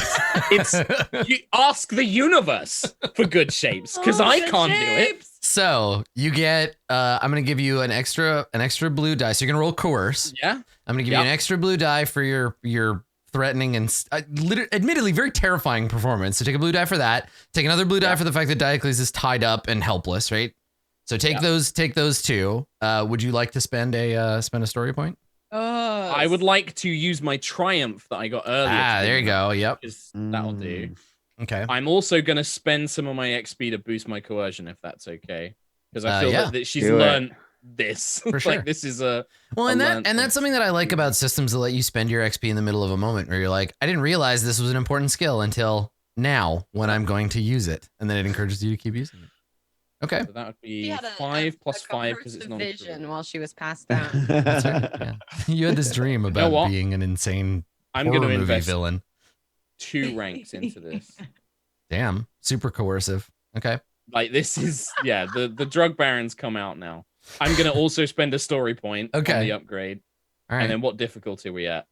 It'll be resisted by his whatever it's called. There's a Discipline? stat for it. Yeah. That's the one. Trained in discipline, no training in discipline. So It's just his willpower. Jesus Christ. Yeah. The difficulty of this roll is 1 purple die. Just 1. Cool. 1 purple die. Care. I'm not taking any fucking chances on this dice. No, roll. you're fine. Yeah, you just want as many good shapes as possible. And I've got 2 yellows and a green And now that I've leveled up. Yeah. I have ideas I've got about 2 upgrades and 2 blues. All right, rip it. Massively good shapes. Just good shapes across the board. So you got 3 successes and 5 advantage. How many of those 5 advantages do you use to recover strain? All of them. Okay. It's such a good moment because it's like you spent the experience, you describe your character having like shifted in attitude. We got like fucking Dr. Mengele over here, and now you're in control and people are doing what you want, and it's because you're threatening to kill them and cut out their organs. It feels good. Yeah. And that invigorates you, right? And so you recover some of your strain because it feels good to boss people around with a knife. Yeah, you get some catharsis. And there's like a moment where I think as this is going on and she sees his terrified face, the Autumn remembers all of the other nobles in the academy who would boss around their serfs and get everything they wanted. And Autumn was always nice and got trod over her entire life. And now it's realizing like, this is how this works. I see. Okay, fine. Yeah. And it's not nice. It's like cool. If you look at the rest of your talents and the stuff that we've talked about before, Autumn was raised in polite society, right? This like dealing with equals, and you're outside of that world now. And now sometimes you need to threaten people with a laser scalpel. So I mean, Diocles. And that's my laser scalpel now. I'm putting that in my equipment. Yes, you have a monofilament knife, mono switchblade. The stats are in Shadow the Beanstalk, I think. Cool. So you threaten this guy with a knife and with unnecessary surgery, which is a threat I would also crumble to. And he says, he's like, I don't. Well, whatever you say, fine, yes. And he looks at the screen because you're holding the phone. Yeah. He says, call that number. I'll do whatever I can. Speakerphone. Yeah. So you turn on the speaker. Now, is anybody else? And I'll gesture to Yasna to come in. Yeah, I was gonna say, is anybody else present by the door? Okay. Yeah, or anybody else. Anybody could have been watching, but Autumn doesn't. Autumn just walked straight in, so anybody could have seen that. So. Haley just sneezes really loud as soon as they pick up. Oh no. Did I ruin it? Oh no, the dramatic tension. I actually feel like it would be like ruining a dramatic moment off script. Like improvising is probably very difficult for Haley. So like, right? Because it's like you're programmed to follow the script. So improv would be hard. Yeah. Yeah. Okay, so you hit the button and you hold it out in front of you, hold the thing, and it dials the unlisted number, right? And then, because we can't get away from skeuomorphism even in the year 3200, it still sounds like a phone. It has a little phone icon on it. But it connects, right? It connects the call, and you hear a woman's voice on the other end say, "Is it dealt with, Cowden?" And then you hear Diocles kind of stutter like, ma'am, things have taken something of a turn. We're not exactly in the position we thought we were, ma'am. It's become complicated. And he looks up at you kind of helplessly like, what do I just mouth the words ship. and he says, and then I hold the blade up like a reminder of like, Yeah, so there's a pause, and she the woman on the other end says, "Complicated how, Cowden?" And he says, well, it's just myself and one of my associates, and I believe one of the lower level dealers. And he kind of like looks over his shoulder. Peanut, I think, ma'am, and the others have been killed. And there's a silent but somehow angry pause in the room. And you hear a voice on the other side. You hear her say, "Oh, that's unfortunate, Mr. Cowden. Well, it's been a pleasure working with you. And she hangs up on him. And he looks at you like, oh God, please no. Like he's just waiting to get shanked in the neck. And he looks up horrified like this is the last moment of his life because he didn't get you what you want. What do you do?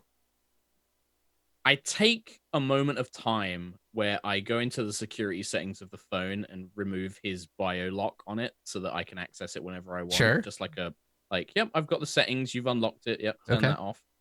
And then I look at him and I'll just say like, what's her name? Who is she? Who does she work Ooh. with or for? You got pretty good on that coercion roll, and I think she just gave him up. So he says, I don't know her real name. I think I don't. She always had me address her as Miss McQueen. I don't even know where she lives or works. I communicate with her remotely from my office. I can't. I've told you everything I can. Please. She runs drugs in Camino. He shakes his head and he says, not exclusively. She has lots of business connections here. Different irons in the fire. How much do you carry on you, Mr. Cowden? How much have you got at home? I don't understand. What do you mean? I want a ship to get off of this planet. He shakes his head and he says, I don't have one of those. If I had one, I would happily give it to you, but I live here. I don't leave the planet very often. I don't. And you don't have the money to buy one?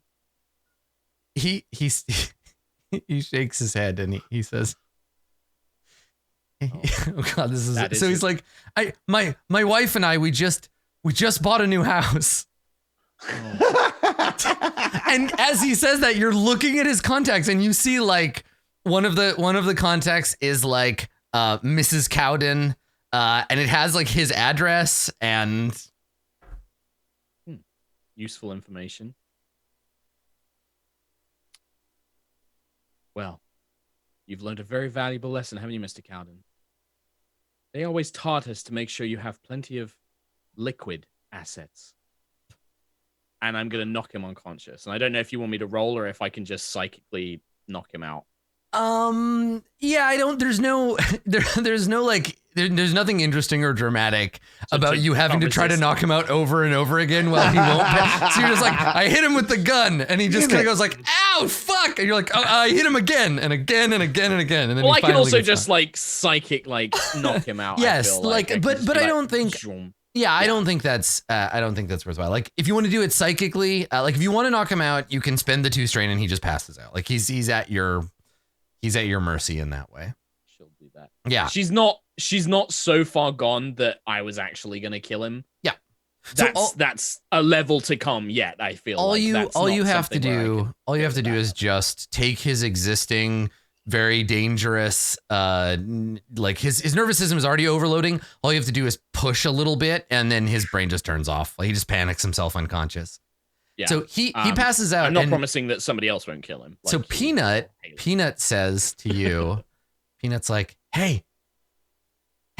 Yes. And he's like trying to look over at you over his shoulder because he's tied. Like, I'll like move over to him and like I'll stand over him and look down at him. Okay. Like a true noble. Yeah. So he looks up and he's like, yes. He's like, this guy, he doesn't know shit about anything.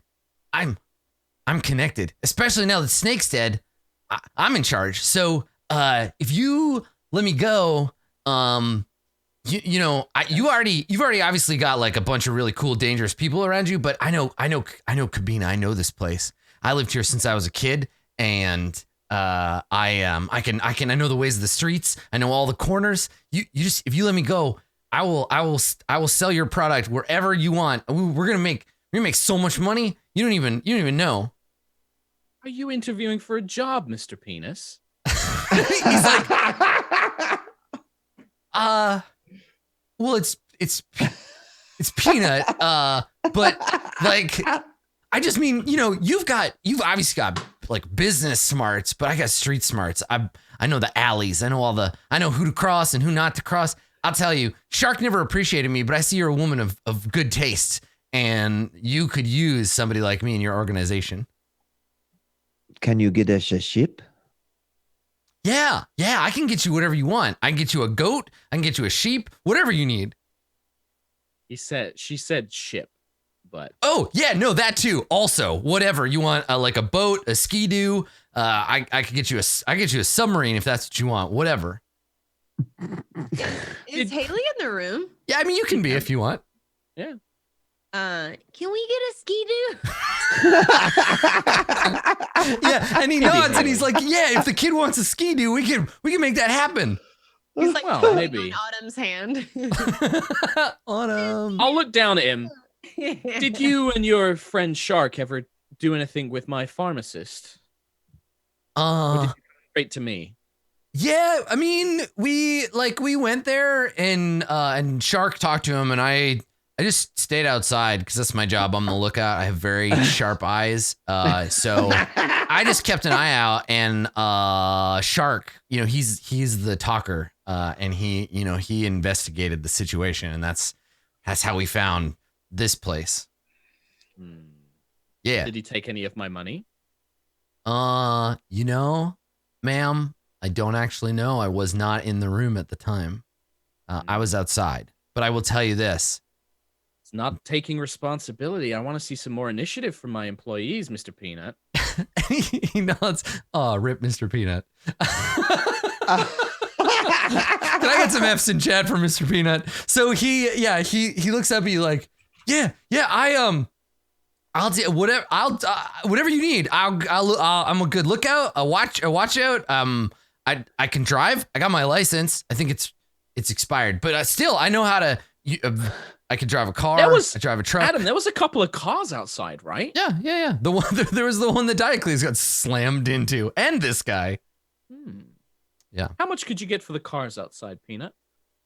There must be some sort of reclamation. Look, I don't know, but I know a guy who strips stolen cars. Sometimes people, they come to Cabina and they're gonna go on the glacier, right, and achieve spiritual whatever, and so sometimes they leave their shit just laying around while they go do that, and we just steal their stuff, and then we take it to the chop shop, and they just break it all down and they sell it and they give us money, and then so these people, I don't know, maybe they just die out on the glacier, they become angels or whatever happens out there, and then we don't have to worry about it, and everybody gets what they want. So if you want to move some stolen goods, I'm your man. And he's still fucking tied to the chair. He's like, I'm your guy. I got connections.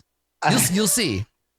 I will look at him and just say, well, you've made a very compelling case. I'm going to talk with my associates, and then we'll figure out what we're going to do with you. And he nods yeah. All right. And then I'm going to kind of get out and straight back to kind of be like, we should talk about our next steps to everyone, Haley and Yasna and Johnny. And then I want to walk out of the room. Yeah, so Yasna and Johnny, what are you doing while they're interrogating Diocles? Are you kind of background of the scene, or are you out in the other room? What are you doing?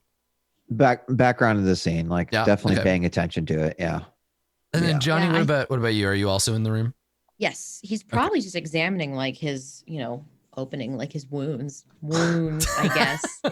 He's probably trying to very, I don't know, heavy, he's trying so hard to place the wires back into his arm, because one of them came out, the yellow one. He's like, oh, not the yellow one. Doesn't know what the yellow one does, but he's it's probably important. So he's trying to just piece it back in there, so he's poking himself. I feel if you're ever, this is free advice, chat. If you're ever in a position where you're looking at your body and some of your inside stuff is outside stuff, and you're I shouldn't be seeing this, go to a doctor, please. Yes. Just take yourself. Or in Johnny's case, it's more he's not concerned. He's not No. terribly concerned. He's more just curious, this should probably What's be this do? Inside this. Yeah. So for you, I've never seen this wire before. Yeah, Yeah. since you're organic, medicine checks don't do anything. You need somebody to heal you with the mechanic skill. Right. And you can do it yourself, actually. If you're just doing that, you can make a mechanics check and try to heal up some of those wounds if you want. He's like not good at mechanics at all. So you know better. He might do more damage to himself, actually. Do you have what? This is going to sound weird the way I have chosen to phrase it, but do you have an anti-self-meddling protocol? Like, are you not allowed to fuck with your own materials?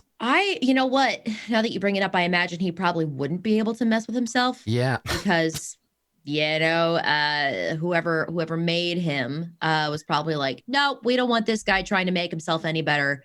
We're the sole keepers of what we choose to update. He's a property.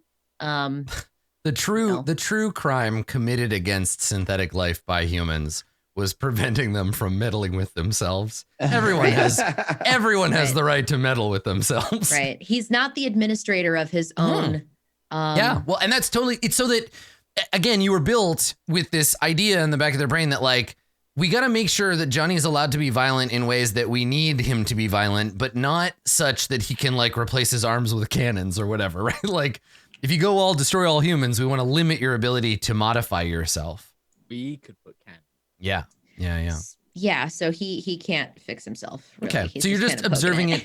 So I think while that's happening, nobody notices. Like Johnny is just standing in the back, injured as badly. Like if any of the humans had been or the synths had been as injured as you are, someone probably would have noticed and be like, "Oh my God, you're bleeding" or whatever. But right. I mean, he doesn't really bleed. No.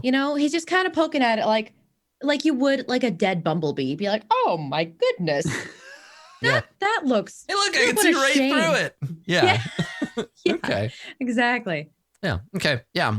Johnny, right. do you need help? Oh no, this is just a scrape. I'm sure someone else could probably look at it and, put the wires back where they should go. Some of my insides are on my outsides. Right. I've got small hands and a bit of a better angle than you. I could just. Well, sure. If you think you can, patch me up here, Doc. And he leans down. He just kneels to her height. Mm-hmm. Can I roll? What is it? Mechanics? Yeah. So you are currently at Johnny. You're at half or less of your current wound threshold. Oh yeah, for sure, way less. Yeah. Okay. He's at so third. it's a difficulty one purple for Haley. Okay.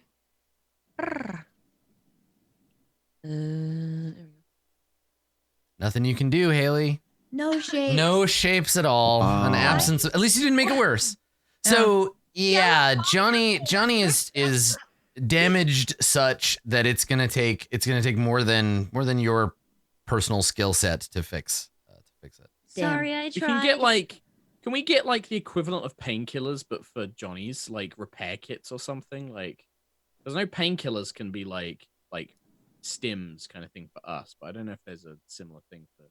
Yeah, I mean, you certainly don't have any right now. No, yeah, but I'm just thinking, could we get one? But and Johnny, I don't think Johnny really feels like pain exactly. It's just systems malfunctioning, right? Yes. Does it has the same effect in that Johnny can be like distracted or whatever, but yeah, there's no you can't make it any better. Make an analogy, it's like if your shoelace were untied, but you are so like you can't tie it yourself because you're like, I don't know how to fucking do this. Like it's not gonna make my life any easier to have my shoelace untied. So I should probably find someone who knows how to tie my shoes. What a sad thought that is of like Johnny's being like critically damaged, but no one is around to fix them. And they're like, I could fix this if I were allowed, but instead I guess I'll die. Yeah, exactly. Deep. Yeah. Okay. So Haley, you spent some time trying to repair Johnny and it just doesn't do it for you.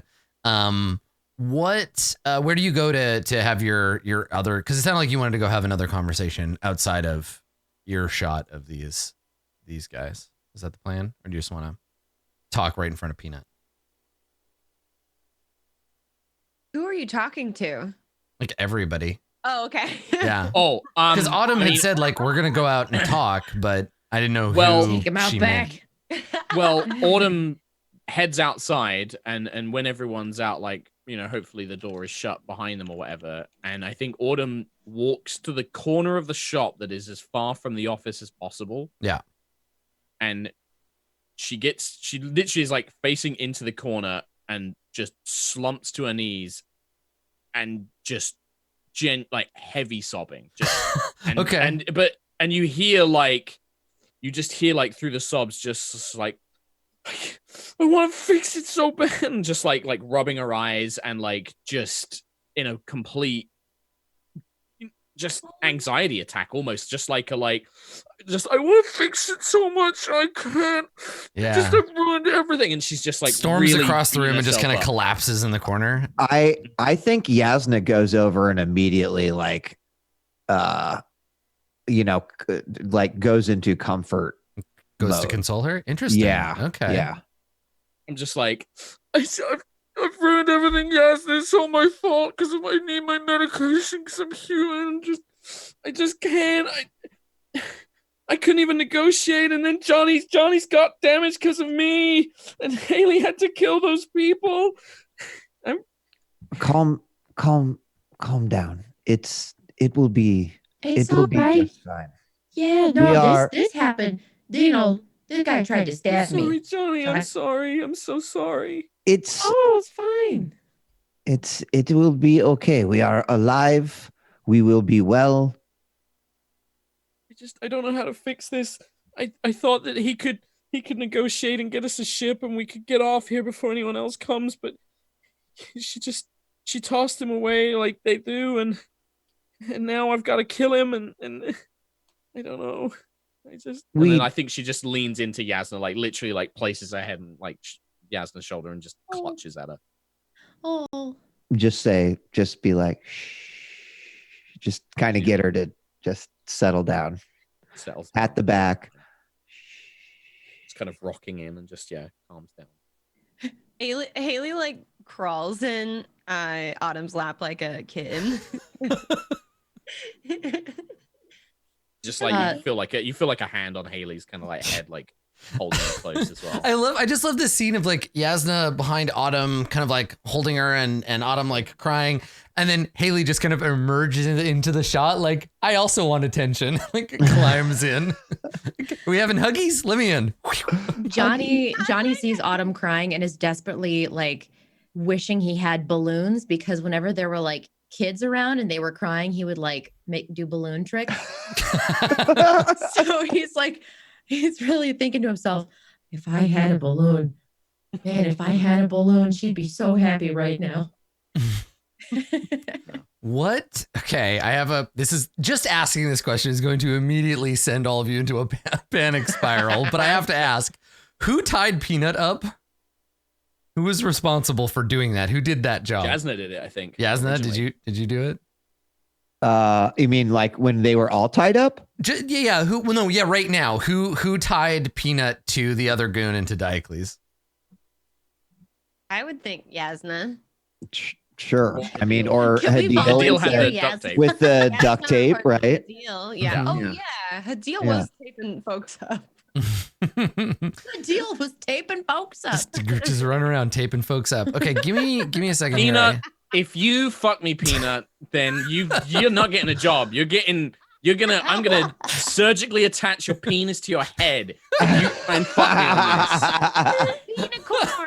This is Autumn only has two emotions: angry and unconscious. So, yeah, that's it. Like, okay, so or crying. The three emotions of a human being. So Yasna, the three emotions. So Yasna, your coordination is 2 green. Okay.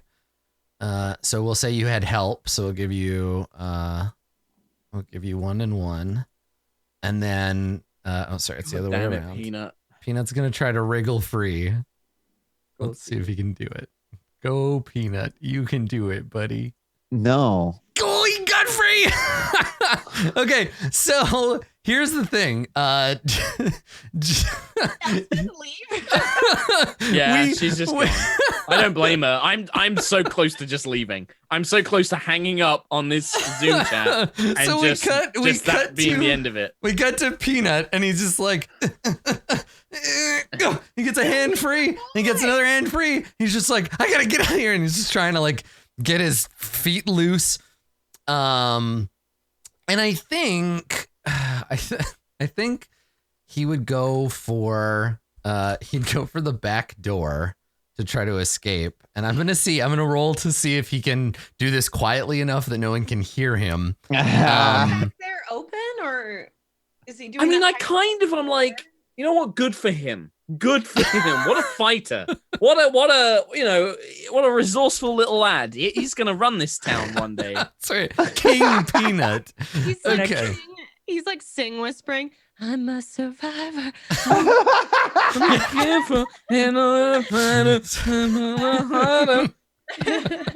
So, yeah, this is the thing, Autumn. He's got that low cunning that sometimes serfs have, like an animal cunning, not like a person. So, so like a cat. And so for anyone who is like, the door is locked, these doors don't lock from the inside. They're not like he's on the inside of the door. So he's going to go for the door. He's going to try to sneak to it and try to escape. I think the difficulty here is that he has to roll against is going to be whoever has the best perception, plus like some extra dice, because there's a bunch of you kind of listening. What? Adam, can I also throw in, like, yes, we're having this tender moment in the corner. What? Hadil's not over here, though. Like, what's Hadil doing? Hadil's got to be like. Hadil is watching everybody hug with an impassive look on her face. Okay. Fine. Yeah. But she's in the middle of the room. So, okay. So Peanut escapes, right? He gets his hands free, his slippery hands. Peanut. And he skulks his way over to the door, and he's like, okay. He's like, going to press the button. So let's see if the peanut gets loose. So what's everybody's perception at? Perception? Yeah. 3. Ooh. So 3 green? No, mine's rank 3. There's 3 yellows. Holy shit. So perceptive. Damn. Okay. Wow. So Peanut's difficulty is He's going to gonna be get three reds. Story point. Okay. All right. I'm into it. Okay. Make it harder for him. So what is his stealth? Nothing. So he just has 2 green, and he's got 3 red and an upgrade, and we'll give him 3 black for everybody else listening. Actually, let's just do 1 black for everybody else listening, because it's the group paying kind of loose attention. Okay. It'll be a miracle. If Peanut rolls. If he can succeed at this roll, he deserves to get free. Here we go. Busting out of his shell. No, he is not. Okay, so Like, in the other room, you don't hear anything for a while, and then you hear a faint beep, and then a crashing sound. And you're in the other room, you hear like, ah, and then crashing. And everybody just kind of turns and looks at the door. What do you do? Do we see him? No, he's in the other room, so you just hear a noise. Johnny, you're closest to the door if you want to go check it out. Oh, yeah, for sure. Johnny just opens the door. Okay. So you look in, you see Diocles and this other guy unconscious, kind of just holding each other up. You see Peanut, he opened the door, but the door opening hit a box of tools that Hugh had stored above the door, and they fell on him.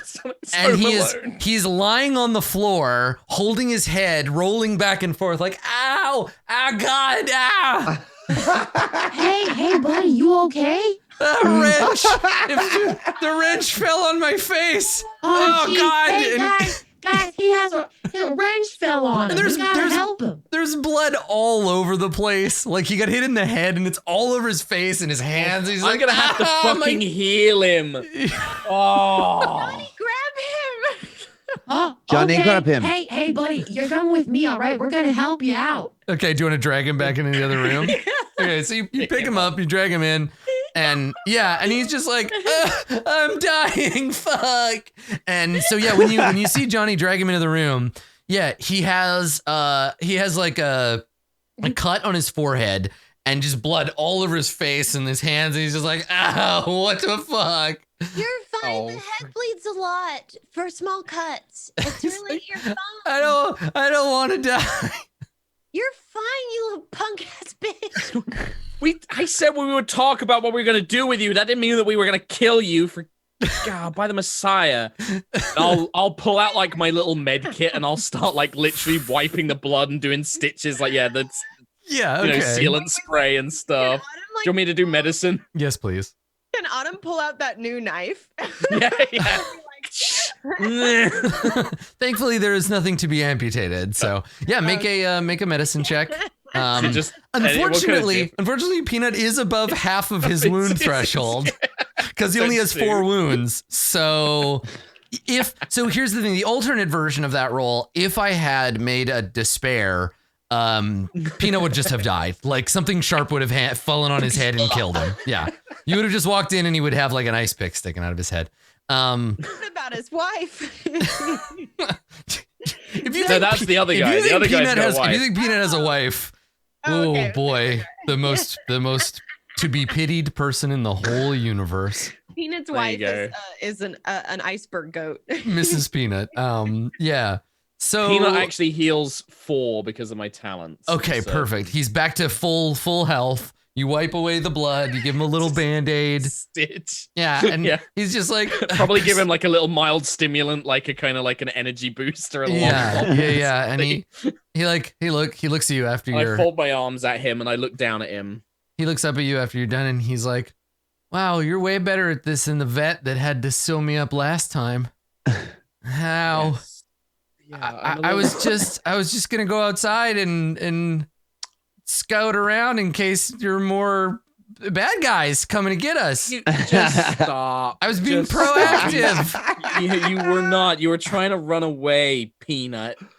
No, Mr. Peanut. No, I was just. Look, and I'll look at the others and say, look, we may be able to use your help, and maybe there's some good cut of money in it for you. And then when we get off this planet, I'll give you some stuff to set you up. You just got to help us out with a few things, all right? And we'll look after you. You've seen what we can do to these guys, so just stick with us for a bit, okay? And I'm genuinely being trying to like convince him to help us out. Yeah, why don't you make a charm roll, Autumn? Is it always me rolling? I should just shut my goddamn because mouth. you're the boss now. So I hate it. Yep. Rug Baron Autumn. What difficulty am I at? Here's Can someone help me, please? the real reason, Autumn, the real reason that you were in charge is because God chose you to be in charge. That's true. why you were born into a noble body, because your soul knows that it is meant to command your lessers. So you've fallen into this position because of your destiny. So let's. Well, the others don't count because they're synths, so that's right. They're not even people, humans. So someone has to control these horrible machines. Okay, well, Peanut's got a willpower of 1, so it's one purple. one purple. Oh boy. I just healed him. Can I get a blue die? Oh yes, yeah, definitely. Cool, thanks. And then what? Charm? Yes, charm, please. Oh, here we go. Nice. Hey, Peanut! If you had gotten, it's funny, this is one of those rolls where a despair and a triumph would be the same result. If you had gotten either of them, Peanut would have fallen in love with you. But instead, okay. You're like, listen, calm down, Peanut. And he nods and he looks at you like, oh, this woman is like, she's great. Like she's in charge. She's a big deal. Like he sees your divine spark glowing through, and the serf within him bows to its authority. And he just nods and he says, "I'm sorry, miss. It was a bad decision of me to try to escape, and I am very, very sorry. I didn't mean it. I won't do it again." Good. And then I think I'm gonna look at Yasna and I'll say, I know I kind of was being a bit crazy there, but thank you. The cars, I think we could get some money for them, and then that will help us. We need some liquid assets as soon as we can. There's things we need to be able to buy, equipment, weapons, that sort of thing. We need to check in with my chemist, and then we need to start looking for a ship, and that's maybe where Peanut here can help us. If he has contacts, maybe he can find us somebody who's willing to get us off this planet, out of this planet. Do you think that Peanuts is going to help us sell the cars too? I look at Peanut. I say, like, now, Peanut, you weren't lying about knowing that chop shop, right? That's somebody you actually know. Yeah, he shakes his head and he says, No, yeah, I know people. If you want to get those cars stripped down and get some credits for it, yeah, I could definitely make that happen. Yeah. You will That'd be help great. us make it happen, and we will give you 10% of whatever profit you can make, but we will send someone with you. Yes. And he nods. To He's help like, look after you as well. Make sure you've got some muscle as backup. yeah, and he looks at himself and he's like, yeah, I could really use like a shower though first. So We've got some other things we need to deal with, so sure. You can sort that out. and he nods and Some different clothes. There's a shower in the safe house, right? there is, yeah. And Hugh comes back out of storage, kind of right around here, and he's got like a rag in one hand, and he's like wiping his hands on it, and he comes out and he looks around and he sees Peanut covered in blood. He's like, everybody okay in here? He just hit his head with a wrench that fell. Yep. Yeah, I really shouldn't keep those heavy tools up on top of the door. I've been meaning to move them. So it was incredibly useful, actually. If that hadn't happened, I think Peanut would have run away. So no, that you should keep them up there for the future. it gives you a look like, well, I don't have the context for this, but okay. And he says, well, the other house guests have taken up their residence upstairs, and there might be, and I'll look at Haley. I don't know what to do about the other two. I don't know if I can. You want me to kill them? I wasn't gonna say it like that, but I don't think we can. The negotiator has family. Okay. He's gonna go back to his boss, and he's just gonna be a thorn in our side again, right? Right? And I'm looking at Yasna and Haley and Johnny like please justify this for me. Justify this horrible thing that I'm thinking of. I do not think we should dispatch of this person yet. All right. I think from the phone call, it sounds like the boss abandoned them. So maybe there's okay. I think they assume them dead and they're not coming back for them. That being said, we could just fulfill that prophecy right there, and that's fine. Maybe he's still got some uses to us.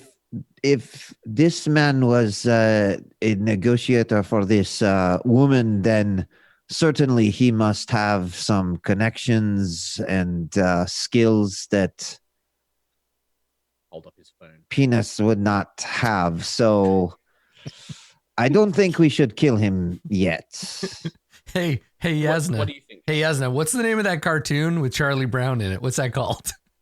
It is Peanuts. Yeah, right. Okay, that's what I thought. What's one of the most common nut allergies in the world? It's the penis allergy. Yeah, if you go to the circus and you want to feed the elephants, what do you buy? Oh, well, either the hay or the penis. Love it. Perfect.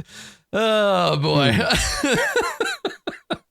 Spet's done. Look at it. It turns out that Yasna Solari is from the same weird planet that HR Giger is from.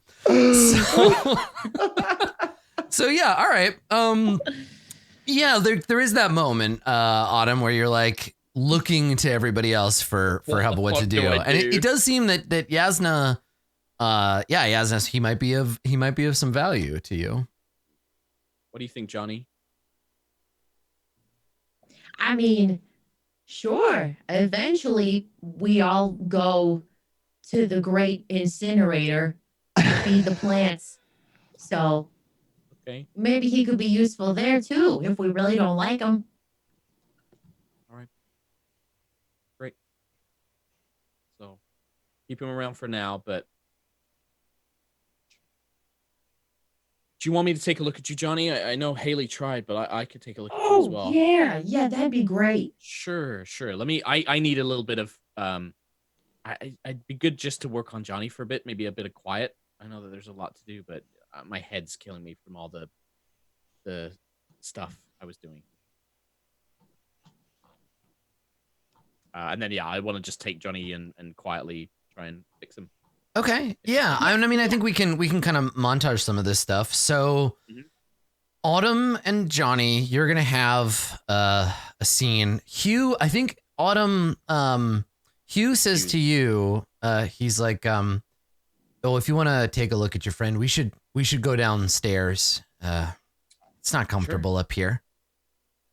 Right. And so maybe the three of you are downstairs. He's interested. He's like, you mind if I watch? From what I've understood of Hugh, I think he will have a good insight on helping fix Johnny. So sure. Yeah.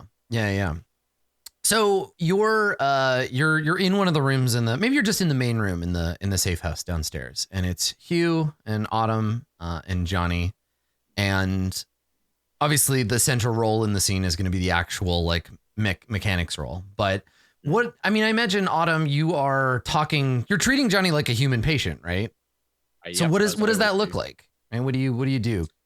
So it's probably the kind of process of like kind of have him sit down comfortably or lay down somewhere where he can. If there's just chairs, then just sit down. And then it would be like the process of like examining like the stab wound on the arm. And it would be kind of like treating like, okay, do you get any reaction or any pain or register this? And it will be like, okay, like trying to get the wires and like, reconnect them and stuff like that. And that kind of gentle prodding and questioning of like, does it hurt when I do this? Or do you register this? Okay, like how much? And like maybe tests like a little bit of welding to see if it causes him any discomfort as I try and like play over like a part of like the arm and stuff like that. Because she does have some knowledge of mechanics and engineering from general, education and stuff. So yeah. And I picked up a little bit since we've been looking after Johnny. So, and I think the idea of, just that kind of like GP or like local doctor kind of thing of like, so to, like move the leg. You see anything on there is uncomfortable or anything, Johnny, or is this okay? Yeah, this is all right. Well, I mean, it's just the arm and this gaping wound in my side, like in Okay, the what about chest. this? Is this just like, and then like maybe playing with a wire, like is that affecting your optics or anything? I think this is connected to blah blah blah, or like No, I think everything should be fine. Look up. I'll be like, okay, yeah. Autumn, Johnny is amazing. talking to the empty space next to and just behind you. Oh, okay, yeah, no, we need to disengage that. Let's undo that, and then we'll go back to the drawing board. Okay, and just play around with stuff like that. Oh, I see what you mean. Okay. Yeah. I think that was maybe okay. Well, okay, and then I'd go back to like fiddling with stuff. Okay. All right.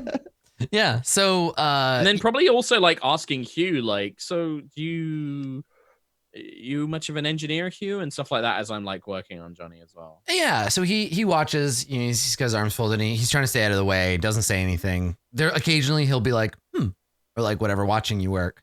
And then it almost sort of like surprises or not startles him, but like kind of like brings him back from whatever reverie he was in when you mention his name. You're like, Hugh. And he kind of, he never was one for machines. Not really. I mean, I'm handy enough. I can fix things up here and there.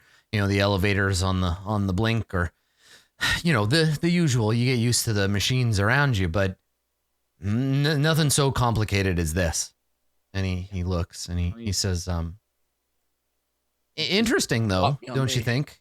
How many redundant systems there are just to make him seem human?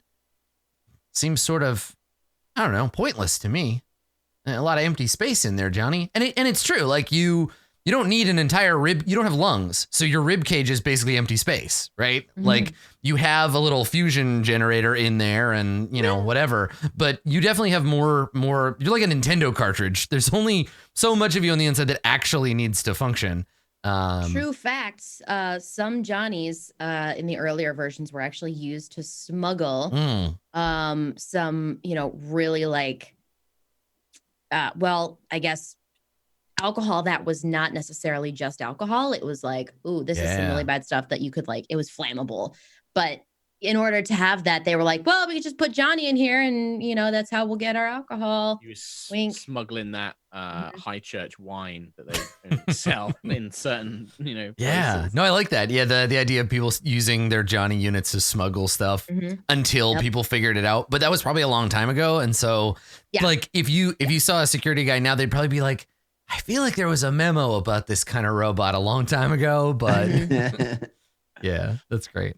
Okay. Yeah. So he was just like, yeah, it's it's funny. We tried so hard to make them look like humans, but I don't know. He shrugs. And I think like I'm gonna look at Hugh and say, you think a lot about synthetics and people. You talk about them in a way very fondly, like talking about a project you worked on or you remember really well. You seem very familiar with them, Hugh. And I'm not saying that to imply anything or judge it, but it's just something I've noticed you do a lot. Yeah, maybe we have that in common, Autumn. You're obviously an engineer of the body. You put the broken pieces back together, make sure it's healing, and your particular MES expression. It's biopsionics, isn't it? It is, yeah. He nods and he says, "Wow, I can't imagine what sort of burden that must be. I was born baseline myself, but I am interested in the building blocks of life, mostly in plant form. I just do so love watching them grow." Yeah, I can see that. It's funny spending time with Johnny and helping him and helping the others. It's amazing how we are all different, but there are still some similarities as well. There are still things that you pick up on. And he turns to look at Johnny and he says, well, I have always had a soft spot in my heart for folks who don't have a place in the world anymore. We don't get to choose what the universe thinks of us, and I made it my life's work to protect people like you that need protecting. So really, like me? And he looks over and he's like, well, yeah, sure, Johnny. Why not? Yeah. Well, I mean, I don't know. I feel like I can protect myself a lot of times, You can, Johnny. You can, but I mean, really, who wants to kill a Johnny? You might be surprised, Johnny. There's a big galaxy and some of the movers and shakers in it. They're not the nicest people, and anybody who thinks differently to them or anybody who challenges things, even just a friendly Johnny, they might take umbrage with that. I thought that they would. I didn't think that they could come after somebody like Landra, somebody who had done so much good. She helped so many people, and then all it took was one word from Crux. That's all it took, and everything she had done, it's like it didn't exist. I'm sorry, Autumn. No, I didn't mean to. No. It's not you, John. It's just you're a good person. You really are. You're a really good friend and a great protector, and I'm so glad that you're here with us and you're helping us. But don't ever think that people won't hurt you just because you're a Johnny, okay? You need to protect yourself. I mean that. Okay. I don't want to lose you. Okay. All right. Okay. Thank you. And yeah, just go back to working on Johnny. Yeah. All right. Well, let's see if you can repair. Let's make that roll. Roll. So just one purple. One perp. Yep. And then I've only got blue. I'll take that out. And then mechanics, 1 yellow, 2 green. Damn. Hey. Nice. So that's a strain back for Johnny. 1 wound, and then I think the triumph can count as a wound as well. Yeah, you technically got 2 successes. The triumph is 1. Yeah. And then I don't know if there are specific rolls for healing, like getting a crit on a heal. Now, let me see. I think it just removes critical injuries. Removes critical injuries. Yep. Yeah. Okay. All right. So 1 additional critical injury if you're recovering those. And then, okay. All right. So you get the 3. You can use it for other stuff though. So you can either use it. Can I use it to give him like an extra wound or just like, heal him up a little bit or just I use it to like maybe identify something that like we could upgrade or something that I could improve maybe? Yeah. Yeah, maybe. Well, so here's the thing. It's mechanics, so it can't be anything. It can't be anything about the way Johnny is programmed. That's a computer's role. Yeah, I mean, you could basically give Johnny an upgrade on another roll, or you could just use it in the bank, or you can just use it to do 1 more wound. Right. Let's just do 1 more wound. Okay. Let's just. All right. So Johnny, you heal 2, or is it minimum 1? Let me look. Equal the number of successes and a number. Okay, so 1 strain and 2 wounds you heal back. 1 strain, 2 wounds. Got it. Yeah. No, not much, but something. Okay. And you'll get 1 back at so night as well. While that's going on, Yasna and Haley, what are the 2 of you getting up to? What are we getting up to? Yeah, what are you doing, Haley? I don't know. You want to play like cards or something? I mean, right? Like, Peanut is down showering. Right. Yeah. I mean, if you need Peanut around for something, he can be. Our friend. No, I mean like that. It's like everyone's off doing their own thing. So yeah, game. Yes, a game of cards. What is your game, Haley? My game is. Let me check the Discord server. Or the wiki. Help me out here, Adam. I mean, when would you have learned to play a card game and from whom, right? Like approximately 200 years ago with a director.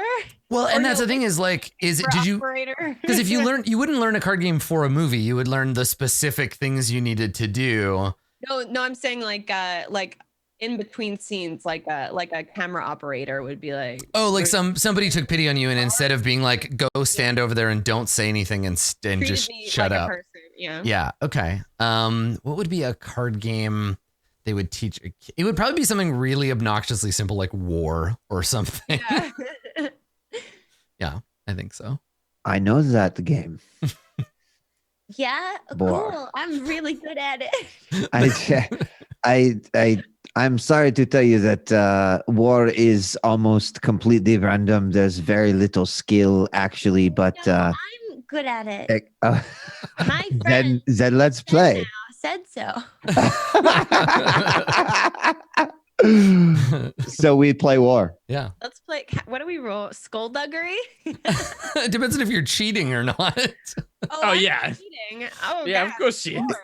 Okay. All right. So Haley is going to attempt to cheat at cards, and Yasna, you are going to use my perception to catch her cheating. Try to catch her cheating. Yep. So let me take a look at the skills and see what skill. I think it's probably something like that, like skullduggery, but we'll check. Okay.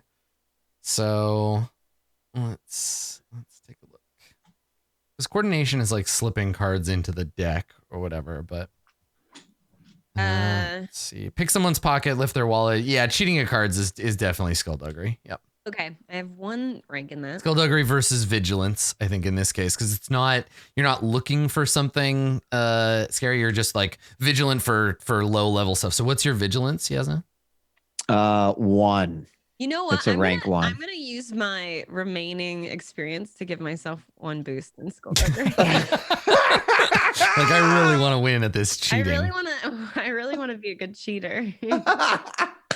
Okay. All right, so you're gonna roll the difficulty. Haley, your roll is gonna be 1 purple and 1 red. Okay. 1 purple and 1 red. and I'm not involved in this, so I have no reason to spend. I don't even think I guess I could spend a point, but I'm not going to.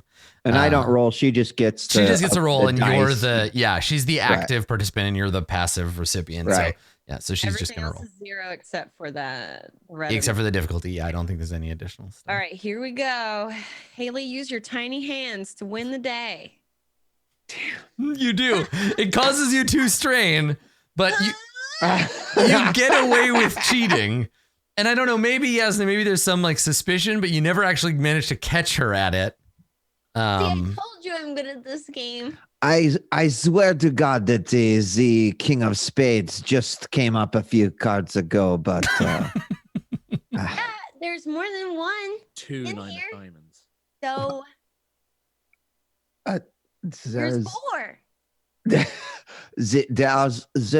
There's only one King of Spades, but somehow the King of Spades maybe I lost count of the cards.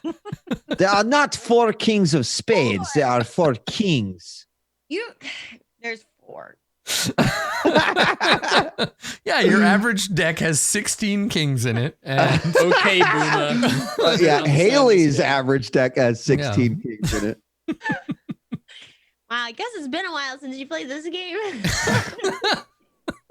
It has, yes.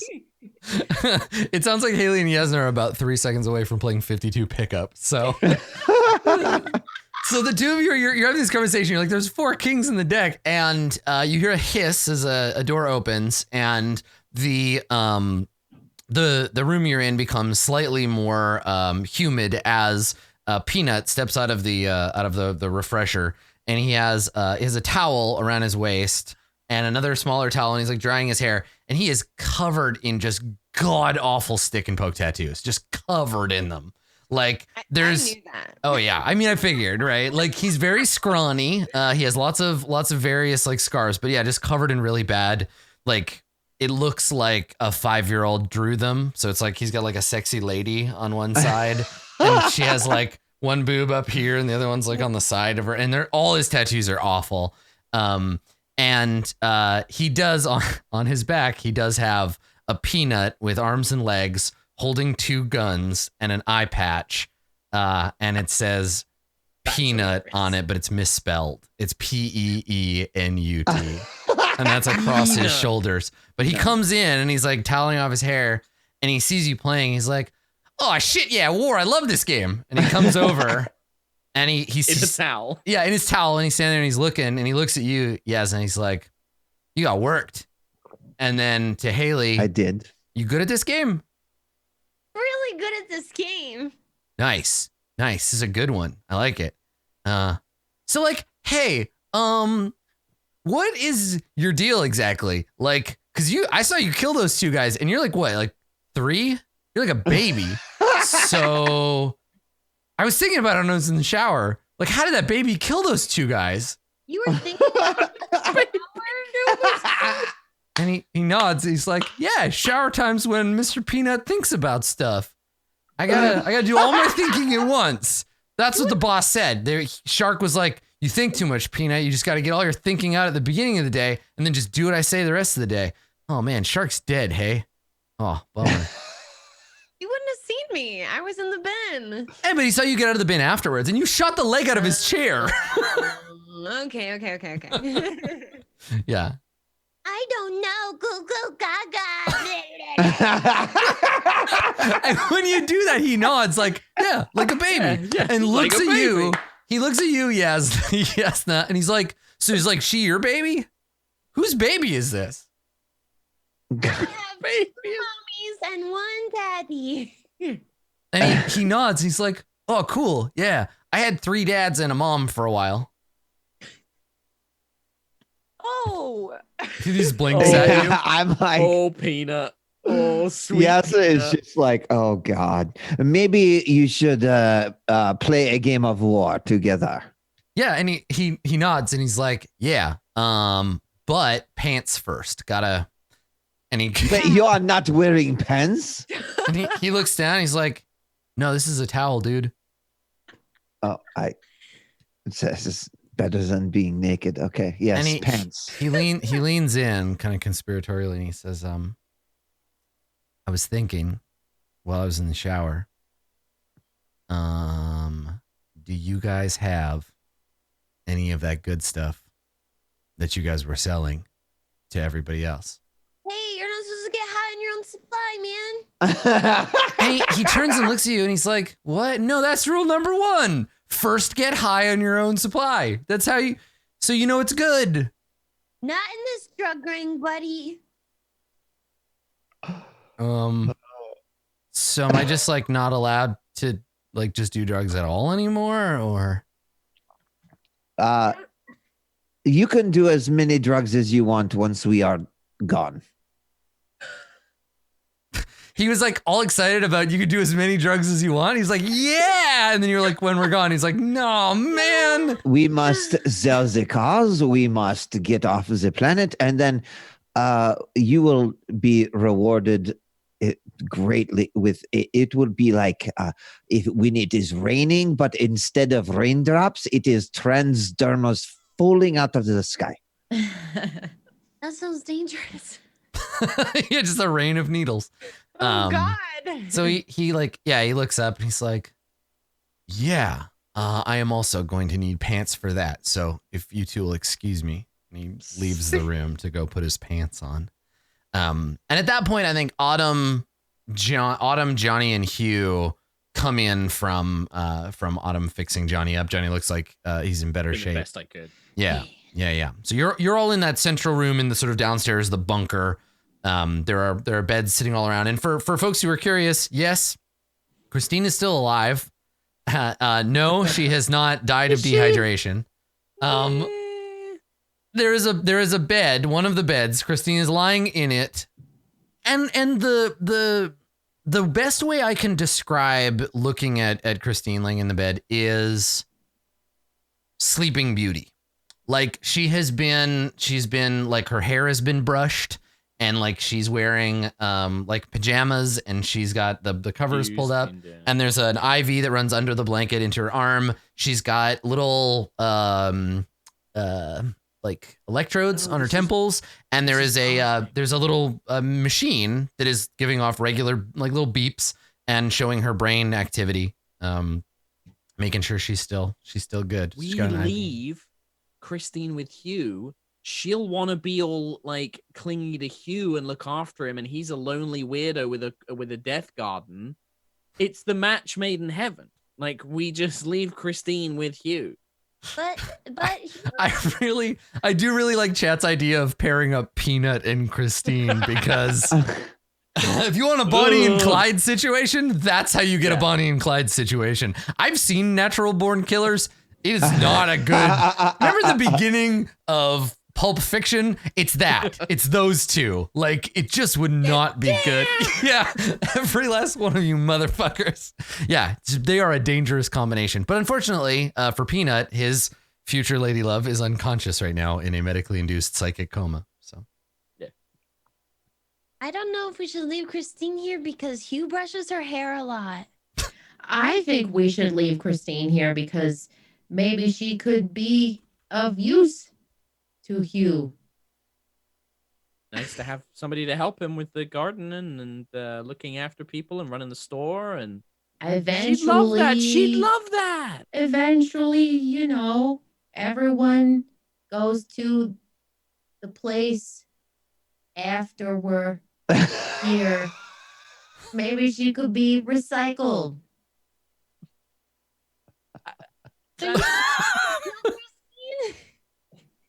That is what Johnny's saying, right? Like, Johnny's like, maybe you could kill Christine. You guys are all basically made out of fertilizer, right? So, like, what's the fucking problem here? What's the problem here? Just fucking go and jump in the garden over there. Yeah. They're really pretty flower. Elspeth, they're called eugenics, not eugenics. Back away slowly. Oh God. Yep. Yeah. So, and maybe to that point when the camera lingers on Christine a minute, Hugh moves over to go and check on her. And he probably walks over and we see like he set some flowers by her bed, and we hear him muttering either to her or to himself, right? Where he's like, oh, these won't do. They've gone and wilted. Let me get you some new ones, sweetheart. And he picks up the pot. Yeah, no. And he turns to you and he says, I'm just going to run upstairs to the greenhouse a minute. And he goes back to the elevator. He leaves. I'm sold on Hugh. I love him now. I think he's great. I trust him. He's Yeah, the creepiest no, I trust man him. that's ever existed. Nah, he's great. What a lovely guy. Leave Christine with him. Yeah. He comes back in a t-shirt that says creepiest man that ever existed. And he's like, how did you know? Yeah. Adam, before we finish, Sure. like I don't know if you want to give this to us, but man, like I am craving to know what crazy psychopathic killing Martin is doing right now. Like a cutaway. Right. Well, so you got just like beating a man to yeah, death. you got ahead of me. So here's here's the scene. Yes, No, it's perfect. So yes. So this is the scene, right, where Hugh is like, I'm just gonna go up to the greenhouse a second. I'm gonna go get some new flowers for Christine. Y'all hang out down here and come up with your plan. And so he goes back in the elevator, and we stay with Hugh. Right? He's whistling to himself, gets in the elevator, boop, hits a button. He's hanging out. It goes upstairs. He comes out into the greenhouse, and we see him set down the pot and kind of go. He starts going like basically shopping for flowers, right? Where he looks around, and then we can see through the transparent dome of the greenhouse. We can see the sky outside, and we use that to get a shot of the street outside, right? We pan over to a shot outside the street, so the camera's outside now. It's looking down at the front of the building, and it says like Hughes Sporting Goods or whatever it says on the front of it. And we have a moment where the camera lingers on that shot, and then does one of those crossfades that's like so seamless that when Hugh lowers the picture, we realize we were looking at the picture the whole time, right? He lowers the picture and he's looking at the real building, and he looks up and we notice he's wearing completely different clothes. Like he has somebody else's rain jacket on, and he has a shirt that's like buttoned up, and he's got his slacks on, and he looks up at the building and nods like this is the place. He tucks the folded up image in his pocket. And he takes a step forward and he stops and he looks down and he shakes his head and he's like, oh, that won't do. And he crouches down and he pulls out a handkerchief and he wipes a single drop of blood off the tip of his boot before standing up, flicking it, tucking it into his pocket, clearing his throat, and then bang, bang, bang, knocks on the shutter. And that is the end of the episode. That like thunk, thunk, thunk, the metal.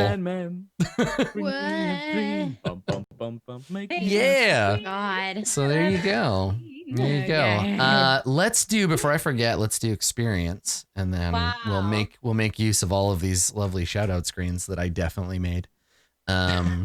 Let's take a look. So everybody gets their continuing experience points.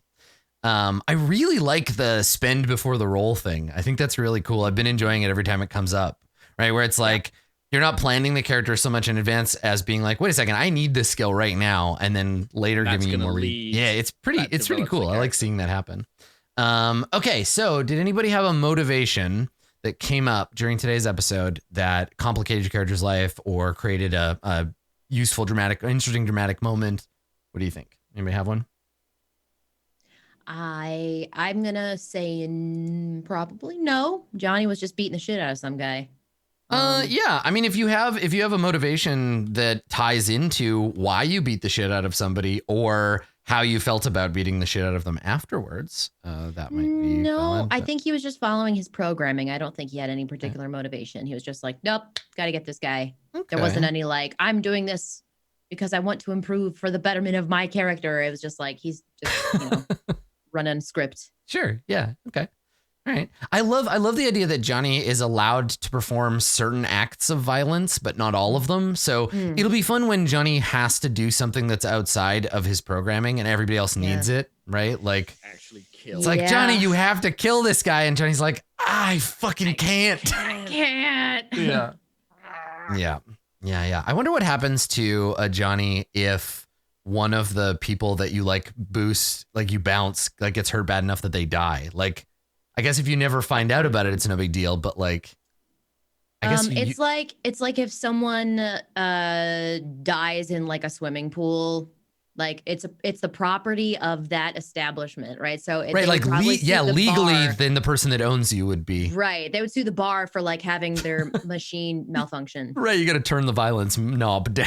Yeah, exactly. Probably scrap that Johnny. Yeah. Yeah. Oh yeah. Yeah. Totally. Be like, this one's broken. It killed somebody. Yeah. Yep. Excellent. Okay. Cool. Anybody else for motivations? I did knock myself unconscious by being reckless. I don't know if that. Yes, running out and trying to hit the guy with a hockey stick was not the right move necessarily in that case. So yes, go ahead and take reckless on that one.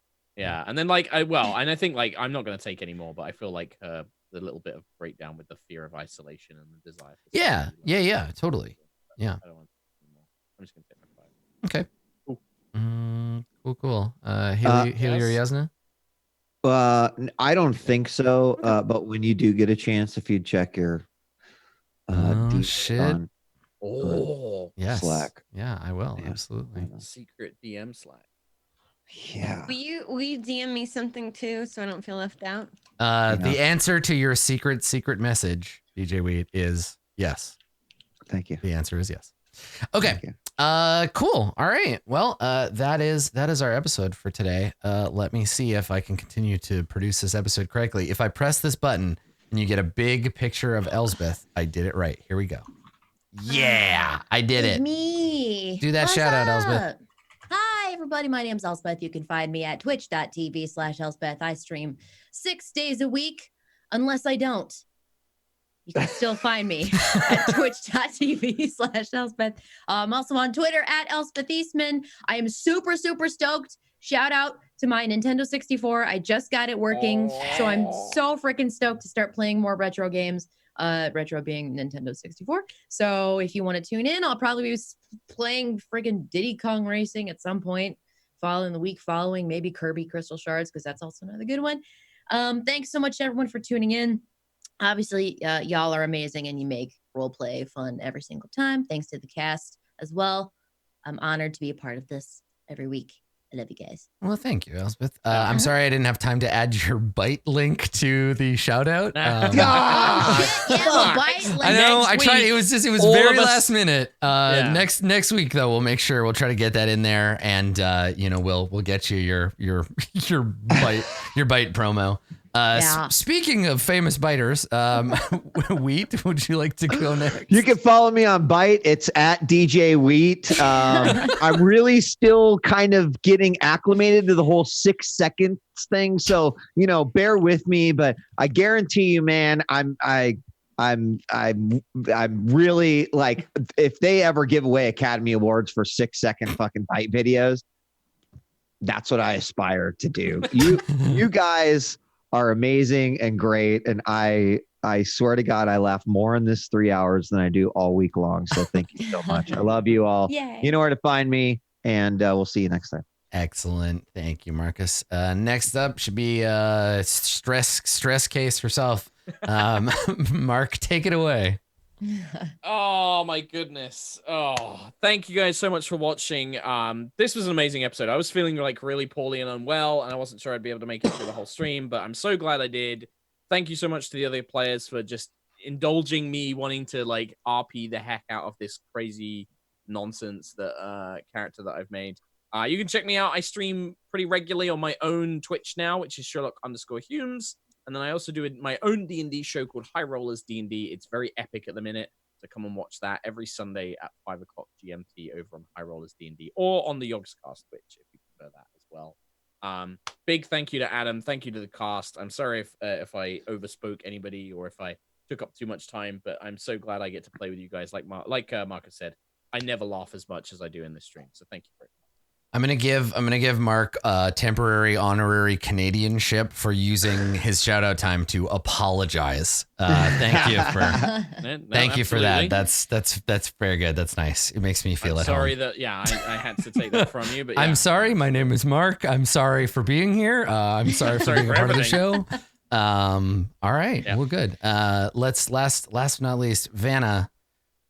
Don't apologize. All the Canadianness has been used up. It's your turn. All right. Well, I won't apologize, but I will just really quickly say that I'm sorry I exist.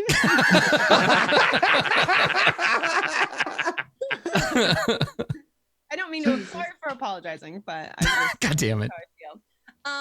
Yeah, you can find me streaming 5 days a week over on my Twitch channel, twitch.tv/Vana. That is VANA. You can find me over on Twitter at Havanarama, HAVANARAMA, where you can get updates on when I'll be live on my channel, when I'll be live here, or when I'll be live over on the Saving Throw Show every Tuesday at 8 p.m. PST with our 5th edition Dungeons and Dragons show, Pirates of Salt Bay, where I play a new mother. Oh no. That's not a lie. Oh God. It is very entertaining. It's a pretty great show to check out. And yeah, I'm trying to figure out YouTube. So sub to me, whether it's empty or not. Excellent. Good. Everybody's favorite YouTube channels are the ones that have no content on them at all. So no, that's good. All right. I have one last scene change that I think I did this. It's either going to be my shadow card or it's Elspeth again with my face on it. It's me. I did it. Awesome. Yay! Hooray for me. So shapes. thank you for coming. Yes. Good shapes, biters. Good shapes to all. Thank you for coming. What's up, biters? That's right. My name is Adam Coble. You can find me GMing this game like you just did, and also in this same space doing Court of Swords, which is our long-running Dungeons and Dragons campaign, which I believe we're going to be back on Tuesday with that. So come on back for that. You can also find me over on my own Twitch channel, twitch.tv/Adam Coble, where I am doing a brand new Zweihander campaign. We just started on Monday. We have one stream and one GM prep stream. And we have actually finally named the show. When we were doing episode 0, we didn't have a name for it. It is called Eat the Rich. And you can find it. Check it out. I even made a screen. You can check it out on my channel. That's on Monday at 5 p.m. Pacific. If you want to come and see it, Eat the Rich. It's a Zweihander campaign. Otherwise, come back here. Come back here and hang out with us for fantasy shenanigans.